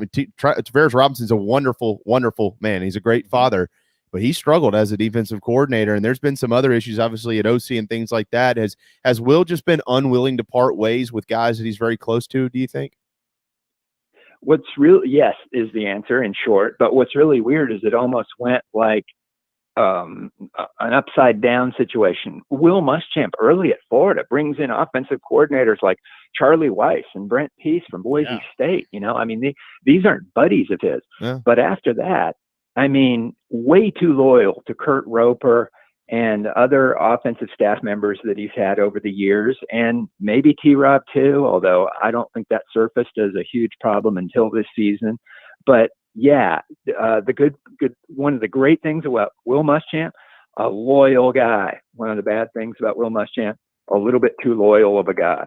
All right. Speaking of Will Muschamp, obviously now this conversation this week surrounding the program has turned its attention to his contract. Have you learned anything differently or different in the last 24 hours? Ben Brenner with the State yesterday put out this column about the, 13, 15 million. The deal was never signed before Thomas Brown left and things like that. What have you learned over the last 24 hours, and how are you viewing this situation?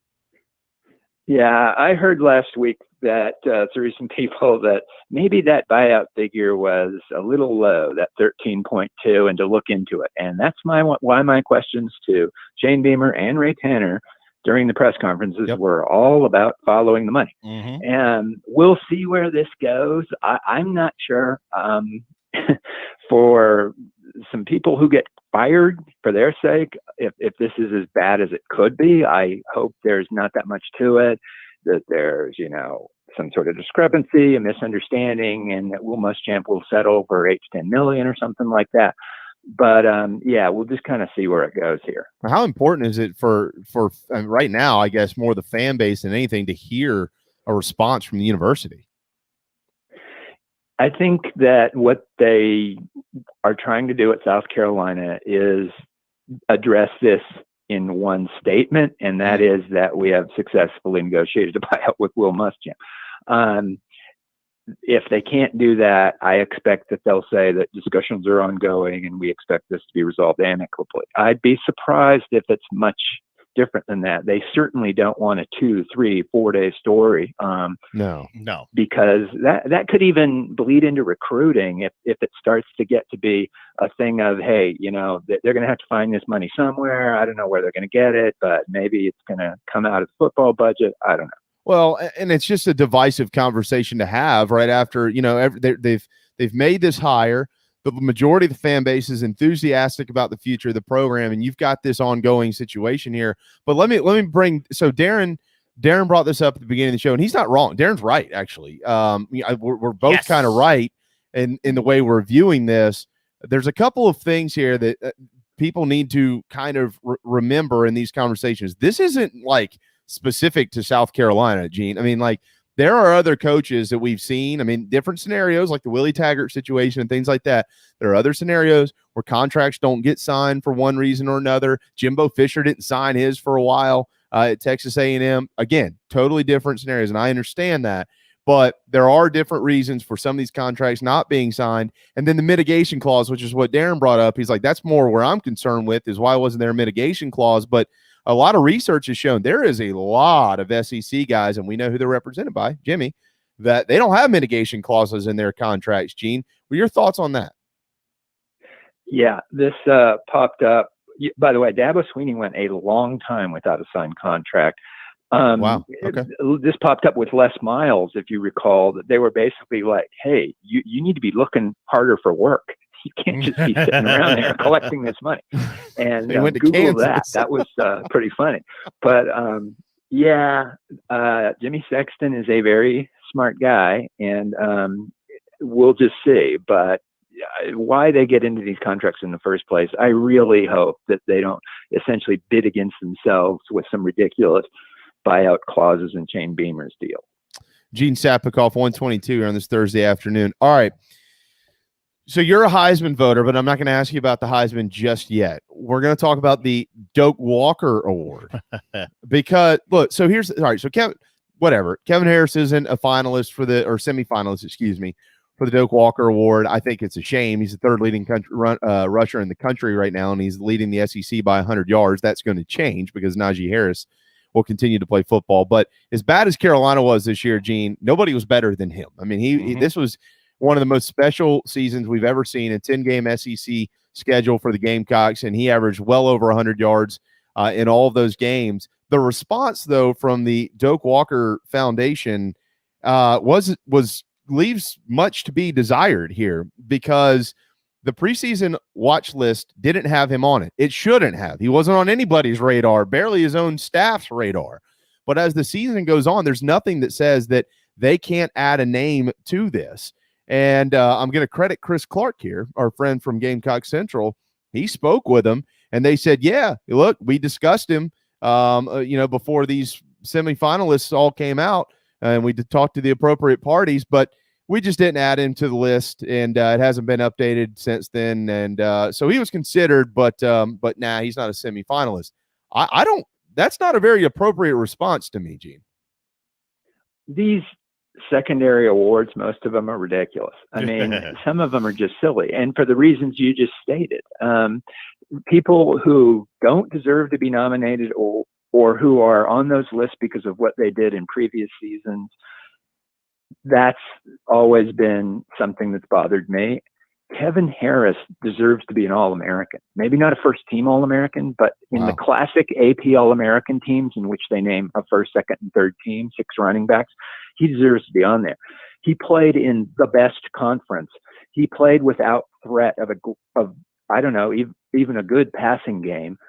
I'm not going to knock the offensive line. I think they're fine, but every team after the first couple games was keying on that guy. Absolutely. I love that statement, Gene. I think, and I don't expect him to win this award. I don't think anybody does. I think it goes to Breece Hall at Iowa State. He deserves to win the award. They're ranked, 7th in the country, and they're not going to be there without him. They might be Big 12 champions. I mean, I think that guy deserves it, but he deserves recognition. When is the last time? I'd have to really do some research on this. Maybe this is a column for Gene Sapikoff. When is the last time the SEC's regular season leading rusher was left off the Doak Walker semifinalist list? I'm going to guess never, but that is a really good thing to research because that's just as Woody Allen said so effectively in Bananas, that's a mockery of a travesty of a sham. As Woody Allen said so in Bananas. Okay. All right. Final question on the Gamecocks here. Just announced a little while ago, West Virginia, Oklahoma off this weekend because of COVID. Do we see Shane back in Columbia sooner than thought? Yeah, and I think so. And at the very least, he gets a lot more time to work on what he needs to do to acquire more players for the South Carolina roster. Yeah, no question. Do want to get some thoughts on hoops quickly. How about the Clemson Tigers? What a start to the 2020 basketball season. I mean, you got North Carolina, you got Duke, you got Kentucky. They're all struggling. And here's Clemson. They pound Maryland last night, an old ACC matchup there, by the way. That's not anymore. But they're 5-0, Gene. Yeah, and I mean it's some nice wins in there. I think that I thought that they were kind of a bubble team, which is a compliment to them, basically, historically, traditionally. But they might be better than that. And right now, I just hope they don't get sent out west. Absolutely. I think they're certainly a team that's going to be in the mix. And then as it pertains to South Carolina, so we all got the same release today that the George Washington game on Monday is now also canceled. So that's back-to-back. Today's game originally scheduled with Wofford Monday with GW. And then maybe earliest on the court, Gene, I think it was next Wednesday. And then they do have Clemson coming to Colonial Life Arena on Saturday, December the 19th. I just want to get your quick take on this for Carolina and how much this is affecting them. We all know that Frank's teams generally get better as the year goes on. This is probably his best team since the Final Four run. I know they have the loss to Liberty in there, and I know they lost this past weekend in Houston. I get that. But how much will this affect this program, this COVID season when you got a bunch of older, experienced, talented guys, and they just right now can't get any continuity on the court? It's not good because you're exactly right about the pattern of Frank Martin's teams as they unfold during the season.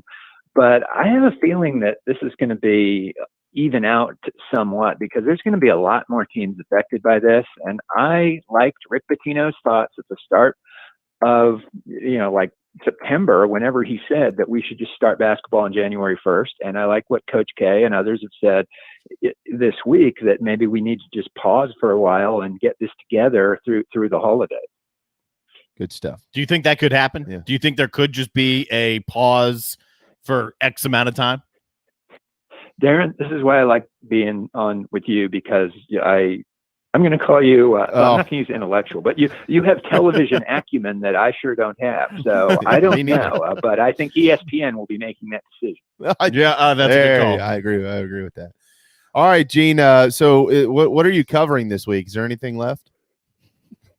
There's just so much going on here with, Clemson getting ready for this ACC championship game and the South Carolina Beamer stuff. I mean, this is a week without any of our teams except that Teal team in Conway playing football, but there is a tremendous amount going on. And then, all the basketball and, so I'm very thankful to say we have Josh Needleman at Clemson and David Cloninger at South Carolina and Jeff Hartzell here in Charleston all over this stuff. Yep. Yeah, these guys are pretty good at what they do. Bonus question for you. If this was a different structure of the college football playoff, if we had an 8-team structure, which I think we're going to have one day, just an FYI, How much consideration would Coastal be getting for that playoff berth right now? Ranked 13. They still have another game ahead against Louisiana, whom they've already beaten this year. But how much true consideration do you think they'd be receiving for an 18 playoff? Probably not much, because it's not always like this every year, but they're blocked right now by a really good Cincinnati team. And in an 18 playoff, there's not going to be more than one group of 5 team in that. I think they have a better resume than Cincinnati.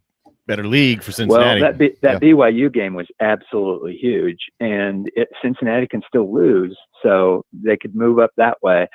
But I mean, I just, it's too bad, because even just this year they would have a shot at a New Year's Six. Yep. And maybe they still do. So we'll see. Yeah. But it's going to be fun. Louisiana is going to be a tough out, and not overlooking Troy either this week. So. That's true. Yeah, keep an eye on the SEC as well for Coastal to try to get into a New Year's Six game. We'll see how that unfolds. I thought you were going to say for Coastal to try and get the SEC. You got A&M and Florida. Obviously, we all know about Bama in the playoff. You got A&M and Florida, but you got Georgia sitting there at 6-2. It's fascinating stuff. Gene, we're not on these committees. We can't do anything about it. If I was on a committee, I would put Kevin Harris on the Doak Walker Award. Yeah. You've made that pretty clear. Yeah. Well deserved. Well, we deserve you around here. You deserve us. However you want to word that. I'm the intellectual. Remember? Oh, that's right. Yeah. Thanks for that, Gene. This is never going to end. Thank you. That's his middle name now. Yeah, that's right. Thank you so much, brother. As always, just absolutely wonderful work. We're thrilled that you're a part of our program weekly. It makes us better, and we certainly appreciate it and look forward to speaking with you again next week. Thanks, guys. There you go, Gene Sapikoff with the Post and Courier. Patriots Point presents the National Anthem daily here at 1 o'clock on the JB and Goldwater Show. Head to patriotspoint.org. If you've got family coming to town, look, COVID right now, running wild. We get it. We understand that. I hope everybody's being safe. If you have family coming to town, they are white glove certified, and believe it or not, they can space you out on the Yorktown. A lot of space up there. Tons of it. You might not be crawling 5, stories into the mud to see the bottom of the ship or something like that. It's a big ship. It's it's large. Like you can land planes on that thing. Oh, that's right. Yeah, it's a big ship. Yeah. So if you've got family coming to town and you're like, oh, I'm going to be stuck with the in-laws inside for 5 days. Well, go to the Yorktown one day. Go to Patriots Point. Go see it. The museum. It is so cool. patriotspoint.org. Go to a movie. HolyCityDriveIn.com. Tomorrow night, The Grinch will be showing over on the banks of the Cooper River. The Holy City Drive-In movie series at Patriots Point. HolyCityDriveIn.com for tickets, showtimes, and more. All right, a quick check-in with Scott Glaze when we return, and then back into some football before the end of our program today. Stick with us right here on the JB and Goldwater Show, protected by McFadden Pest Control.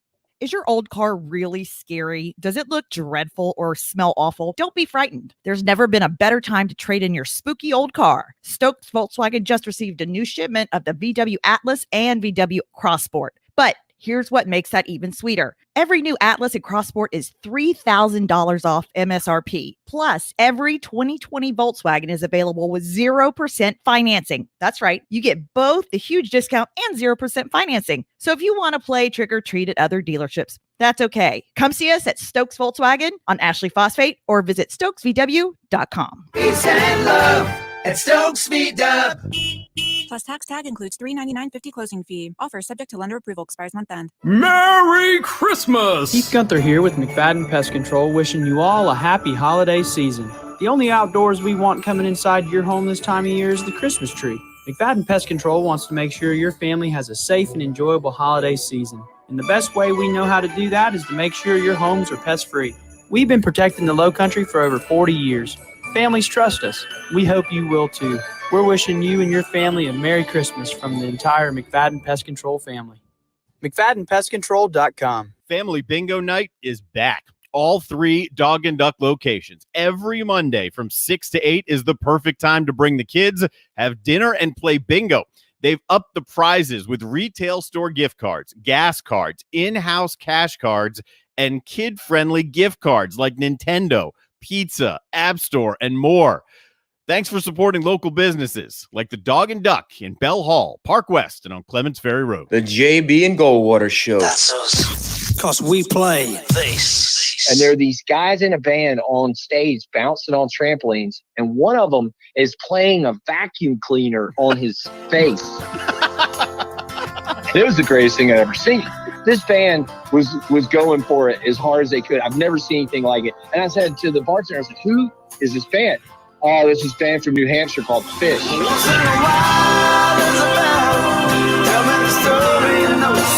Edwin McCain bringing us back. Well, Edwin McCain and the Blue Dogs bringing us back here at 1:34 on this Thursday afternoon. JB and Goldwater Show, driven by Stokes Volkswagen. A quick trip up the road to Hollywood, beautiful Hollywood, the original Hollywood, South Carolina, on the banks of the Stono River. And that is where we find Mr. Scott Glaze. He, of course, is the golf pro at Stono Ferry. And he's going to tell you a little bit of what's going on up there. And we'll take one more quick peek to next week's tournament down in Florida with the Woods boys. Pressure on Charlie. Oh, yeah. Let's see how much pressure we can pack onto the kid. Yeah. Let's put some more on Charlie's shoulders. And Scott's going to tell you how to make someone real happy this holiday season as well. Hey, man. Hey, what's going on, guys? Everything. What are your thoughts, JB, on the new ball coach? Good, bad?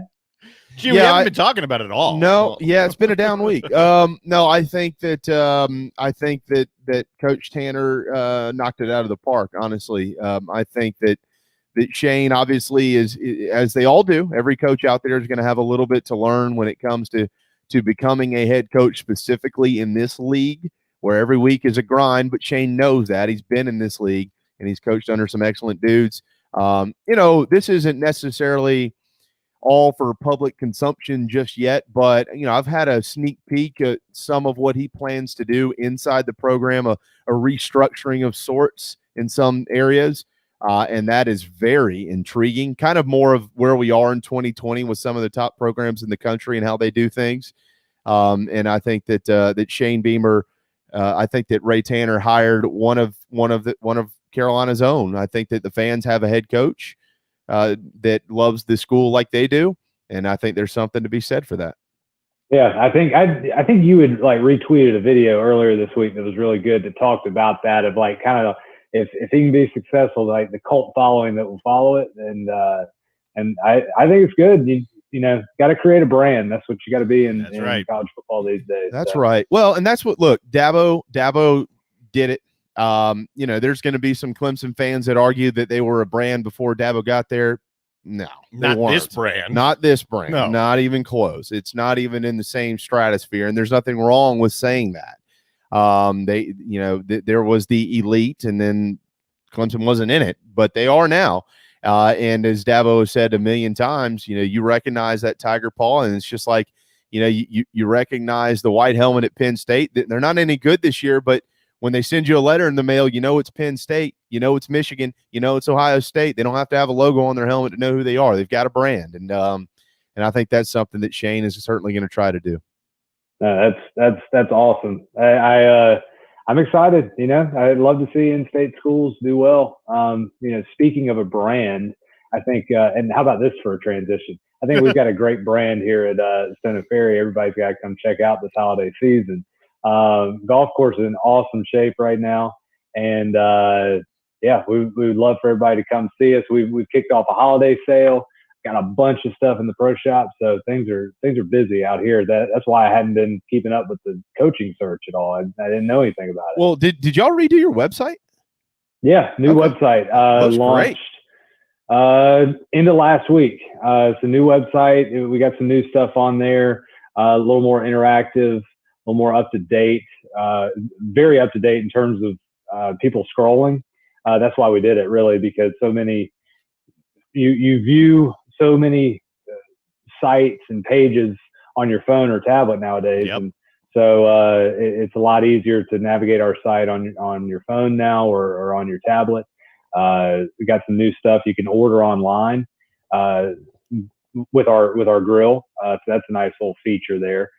We do have capability to order while you're on the golf course too, so you got no reason to not get some of our delicious food while you're out here. We've got one of the best burgers I've ever had. Yeah, you do. And hot dogs. Hot dogs, yes. Hot dogs. The hot dogs are, I wouldn't say they're underrated because a lot of people know about them, but the hot dogs are very good out here. and you got to have a good hot dog at a golf course. Always. I mean, Dude. I can't tell you. Have you ever seen the hot dogs at Santa Ferry? I just know that I can't tell you. I probably can't count on one hand how many times I've played golf and not had a hot dog at the turn. I mean, it's like a given. I'm going to have a hot dog. You're gonna load it up with mustard and a beer at the turn. Yeah, but always. At Stono, you have like 3 at the turn because they somehow squeeze 3 into 1. Thing's huge. Yes, it is a big dog. It's the Bryson of hot dogs. It's the Bryson of hot dogs. Yeah, but it doesn't have the mood swings that he does. Yeah, there you go. And I would encourage. Oh, by the way, they also have the capability of stopping your golf cart when you're on the fairway and you shouldn't be. If it's cart path only, yeah, they can hit the brakes on you in a hurry. It happened to me a few months ago. Yes, stoneandferrygolf.com. You get your golf. Your gift cards and things like that for stocking stuffers this time of year, as Scotty just said. Put a little bit more on that gift card. You can spend it in the golf shop and things like that. So I would certainly encourage people to check it out. And remember this too: if you give somebody the great gift of a gift card to play golf, if you go to the website, or if you're out there at Stono playing one day and you want to get a gift card while you're doing this, it doesn't have to be specific to Stono. It can also be to Edisto, the plantation course. Right. Not a lot of people know that. That is our sister course, plantation course at Edisto, and it is under the same ownership. And if you do join out here, we do have a wonderful club membership experience, a thriving club membership right now that can give you that country club experience without the stereotypical country club price. That does include the plantation course at Edisto, so you get 2 golf courses there. So a little known secret that not a lot of people know about, and they absolutely should, because that is a really, really fun golf course to play heading down south to Edisto. All right, we're not going to keep you long today. We do have. It's not breaking news, but it's a breaking statement that we need to get to here in just a few moments. Final thoughts as we head into next weekend's major golf event with Charlie and Tiger Woods. I think this event is going to get a lot more eyeballs than it ever has. We always watch this event closely at Stono and have it on TV because one of our own, David Kite, always plays with his dad, former U.S. Open champion and Ryder Cup captain Tom Kite. And they always play and represent Stono for us down there. But it's going to be a lot different this year for sure with Tiger there and with Charlie. I don't really know what to expect. I think it's just going to be great to watch. It's going to be a feel-good story, Tiger and his son out there.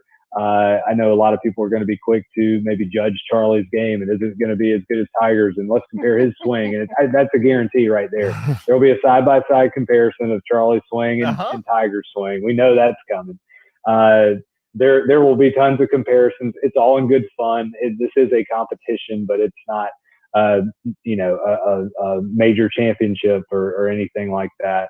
I think it's going to be great to watch, and hopefully we'll continue to watch it in this twilight, if you will, of Tiger's career. And as Charlie's career begins to ramp up, as he gets older and bigger and stronger, and this is the starting point for that, and what could be or what might be. Yep. So I think it's going to be a lot of fun, and I'm not going to say that they're going to win or they're going to compete. I just think it's going to be a lot of fun, and it'll be good to have some golf to watch.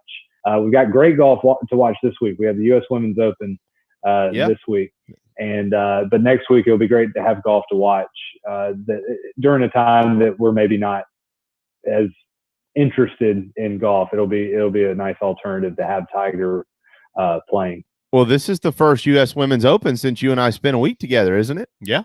Yep, it is. Mm-hmm. It is. It's been a long time since. Well, gosh, it's hard to believe it's been almost 18 months or more, I guess, since the Women's Open was here in town at the Country Club of Charleston, and they're at Champions Golf Club in Houston this year. But it's major championship golf, and I look for a lot of the similar names that we talked about last year and that we were able to see up close and in person.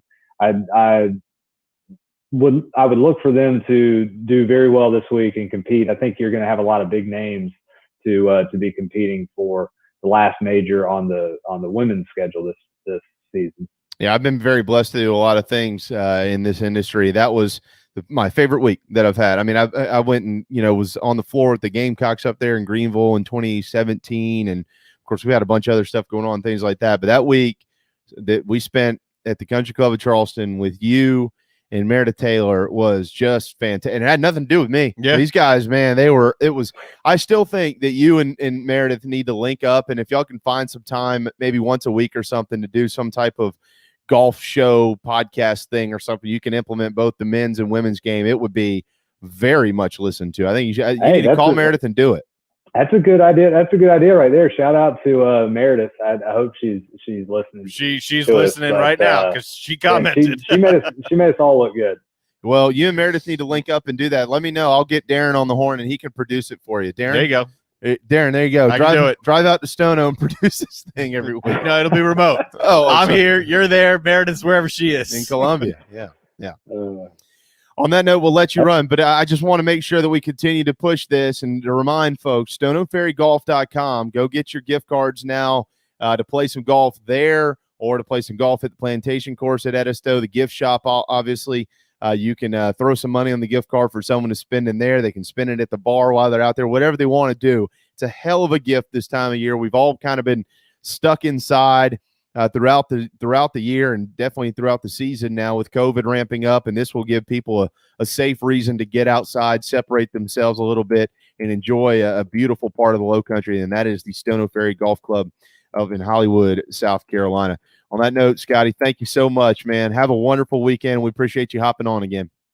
Yeah, guys, absolutely. And definitely check out that new website. Come see us. If you are going to come see us, make sure to book in advance. It's tough right now with as busy as we are to book a tee time last minute. So book it as soon as you want to come out. We'd love to have you, and we will see you guys soon. Perfect. You got it. Thank you, bud. There you go. Scott Glaze on Twitter at Scott Glaze. All right. The SEC at 6 p.m. tonight is planning to make a significant announcement that is somehow related to the conference. I do have an email, but I haven't been able to have an open. They've given no and this inkling as to where this is going, other than there is an announcement from the SEC at 6 o'clock. And this is not specific to football. It doesn't say it is. No, it just says to the league, a quote significant announcement related to the Southeastern Conference, and this will come directly from Commissioner Greg Sankey at 6 p.m. tonight. So my question with that is, will that be released on Feinbaum? Because Paul goes until 7 o'clock. So probably would be the answer to that question. I would probably cut your TVs on at 6 o'clock and have Paul Feinbaum, the SEC Network, on. This is rare, so I don't know. I can't imagine that this is something that is not as significant as they are portraying, and I have no idea what it could be.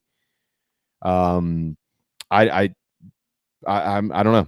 I don't even want to speculate because I can't imagine it has anything to do with bowl games or anything like that. Look, it legitimately, based on the wording of this one sentence release, could be anything. Yeah, it could pertain to basketball. It could pertain to football. It could pertain to anything related to the Southeastern Conference. So that's all we know. 6 o'clock, the SEC is making an announcement. You could very well hear through the grapevine in the next 4 hours what that might be, since they've just put this announcement out.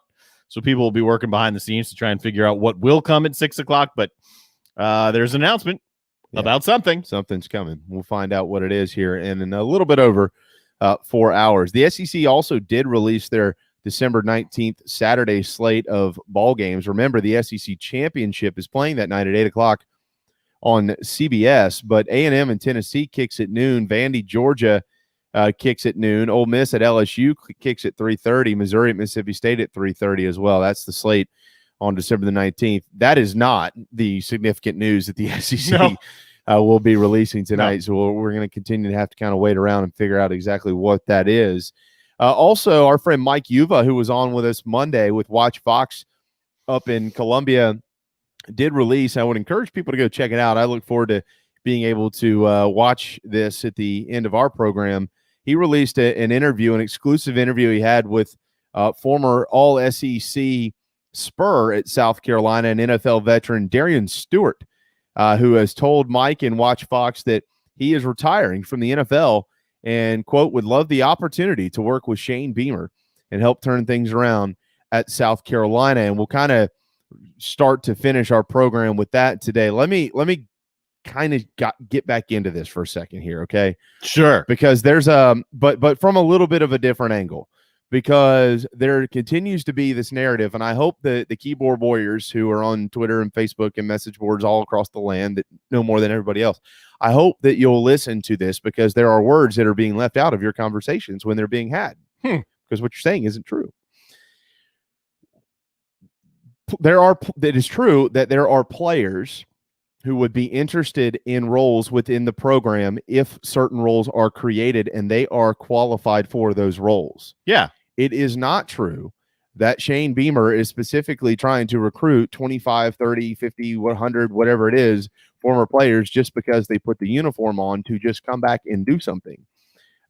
There's a thread on a specific message board yesterday that somehow got into the credibility of whether Perry Orth is qualified for a job in the Shane Beamer administration at South Carolina or on the coaching staff.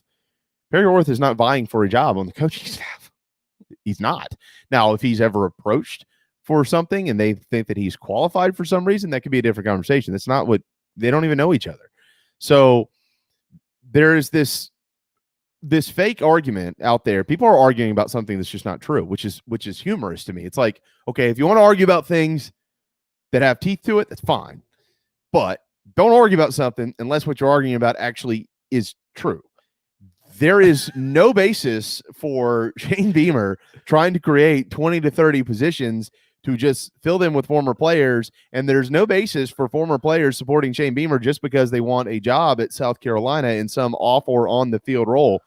None of that is true. What is true is that more than likely there will be some restructuring in the program, maybe a growth within the program of certain roles. And if there happen to be guys that played at South Carolina and they are qualified to fit certain roles within the program, they could be considered for a position.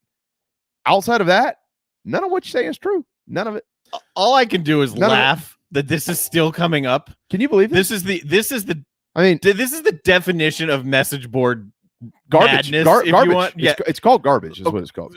Just take a step back for 1 second. My God, just relax. Is he going to hire someone just because he's an alum? I mean, if he does that, then that's not good for the program and it's not good for him.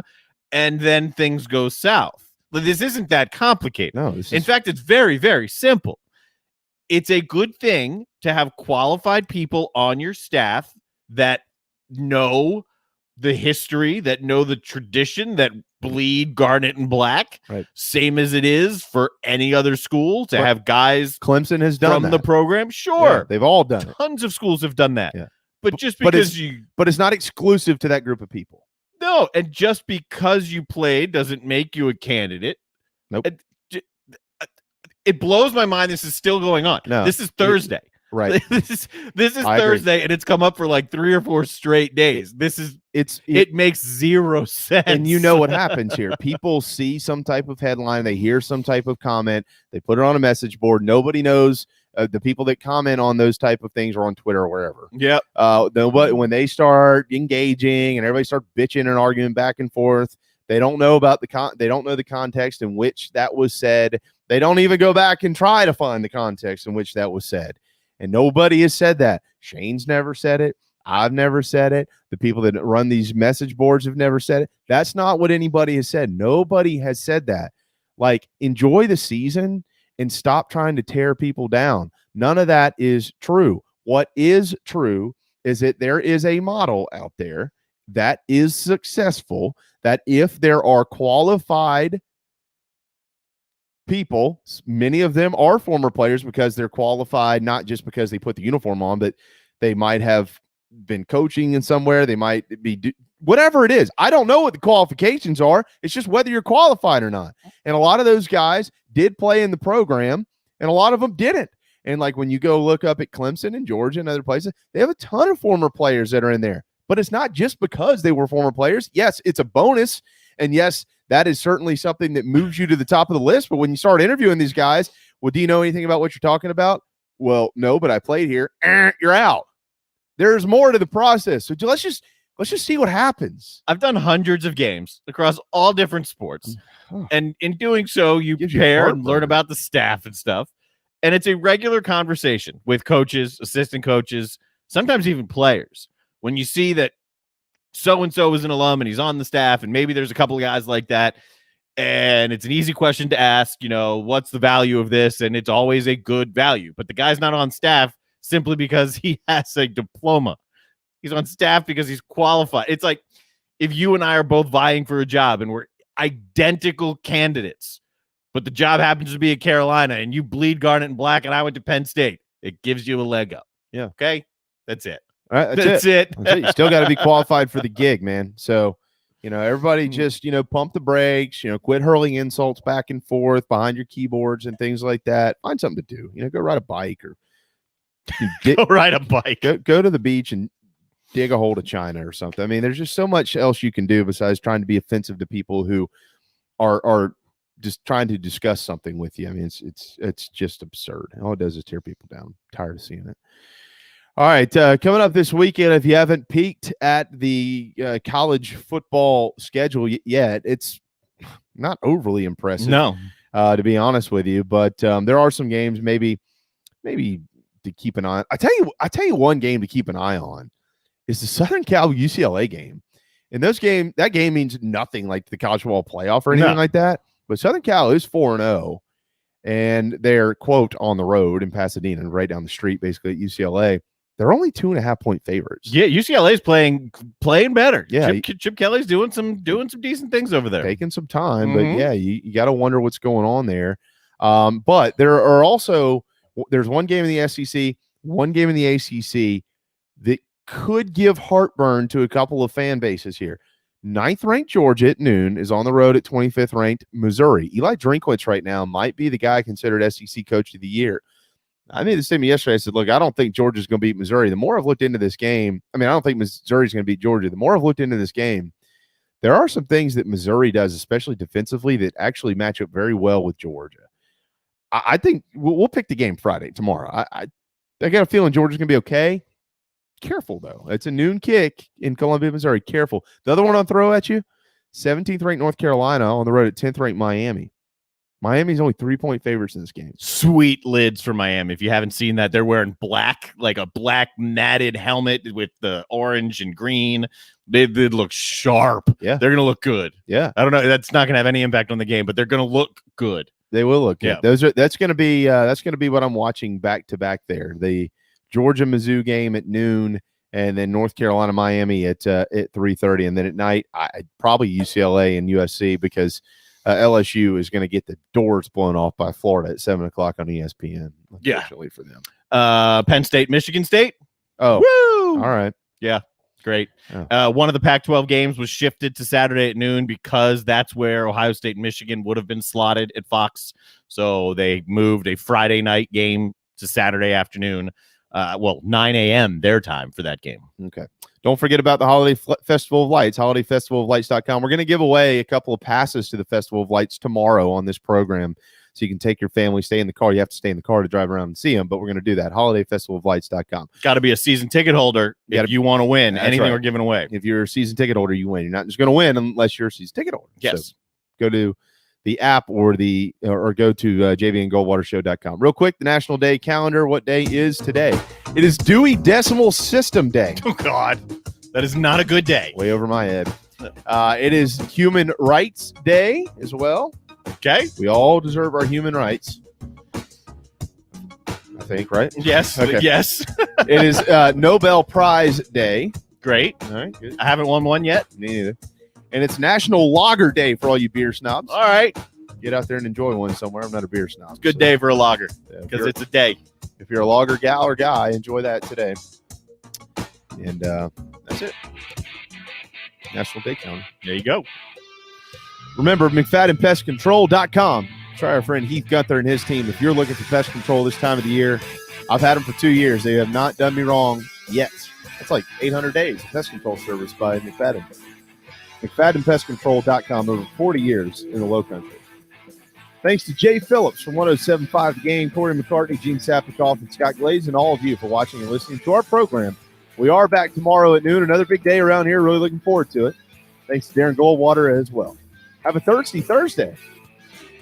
We'll see you then on the JB and Goldwater Show, driven by our friends and yours at Stokes Volkswagen.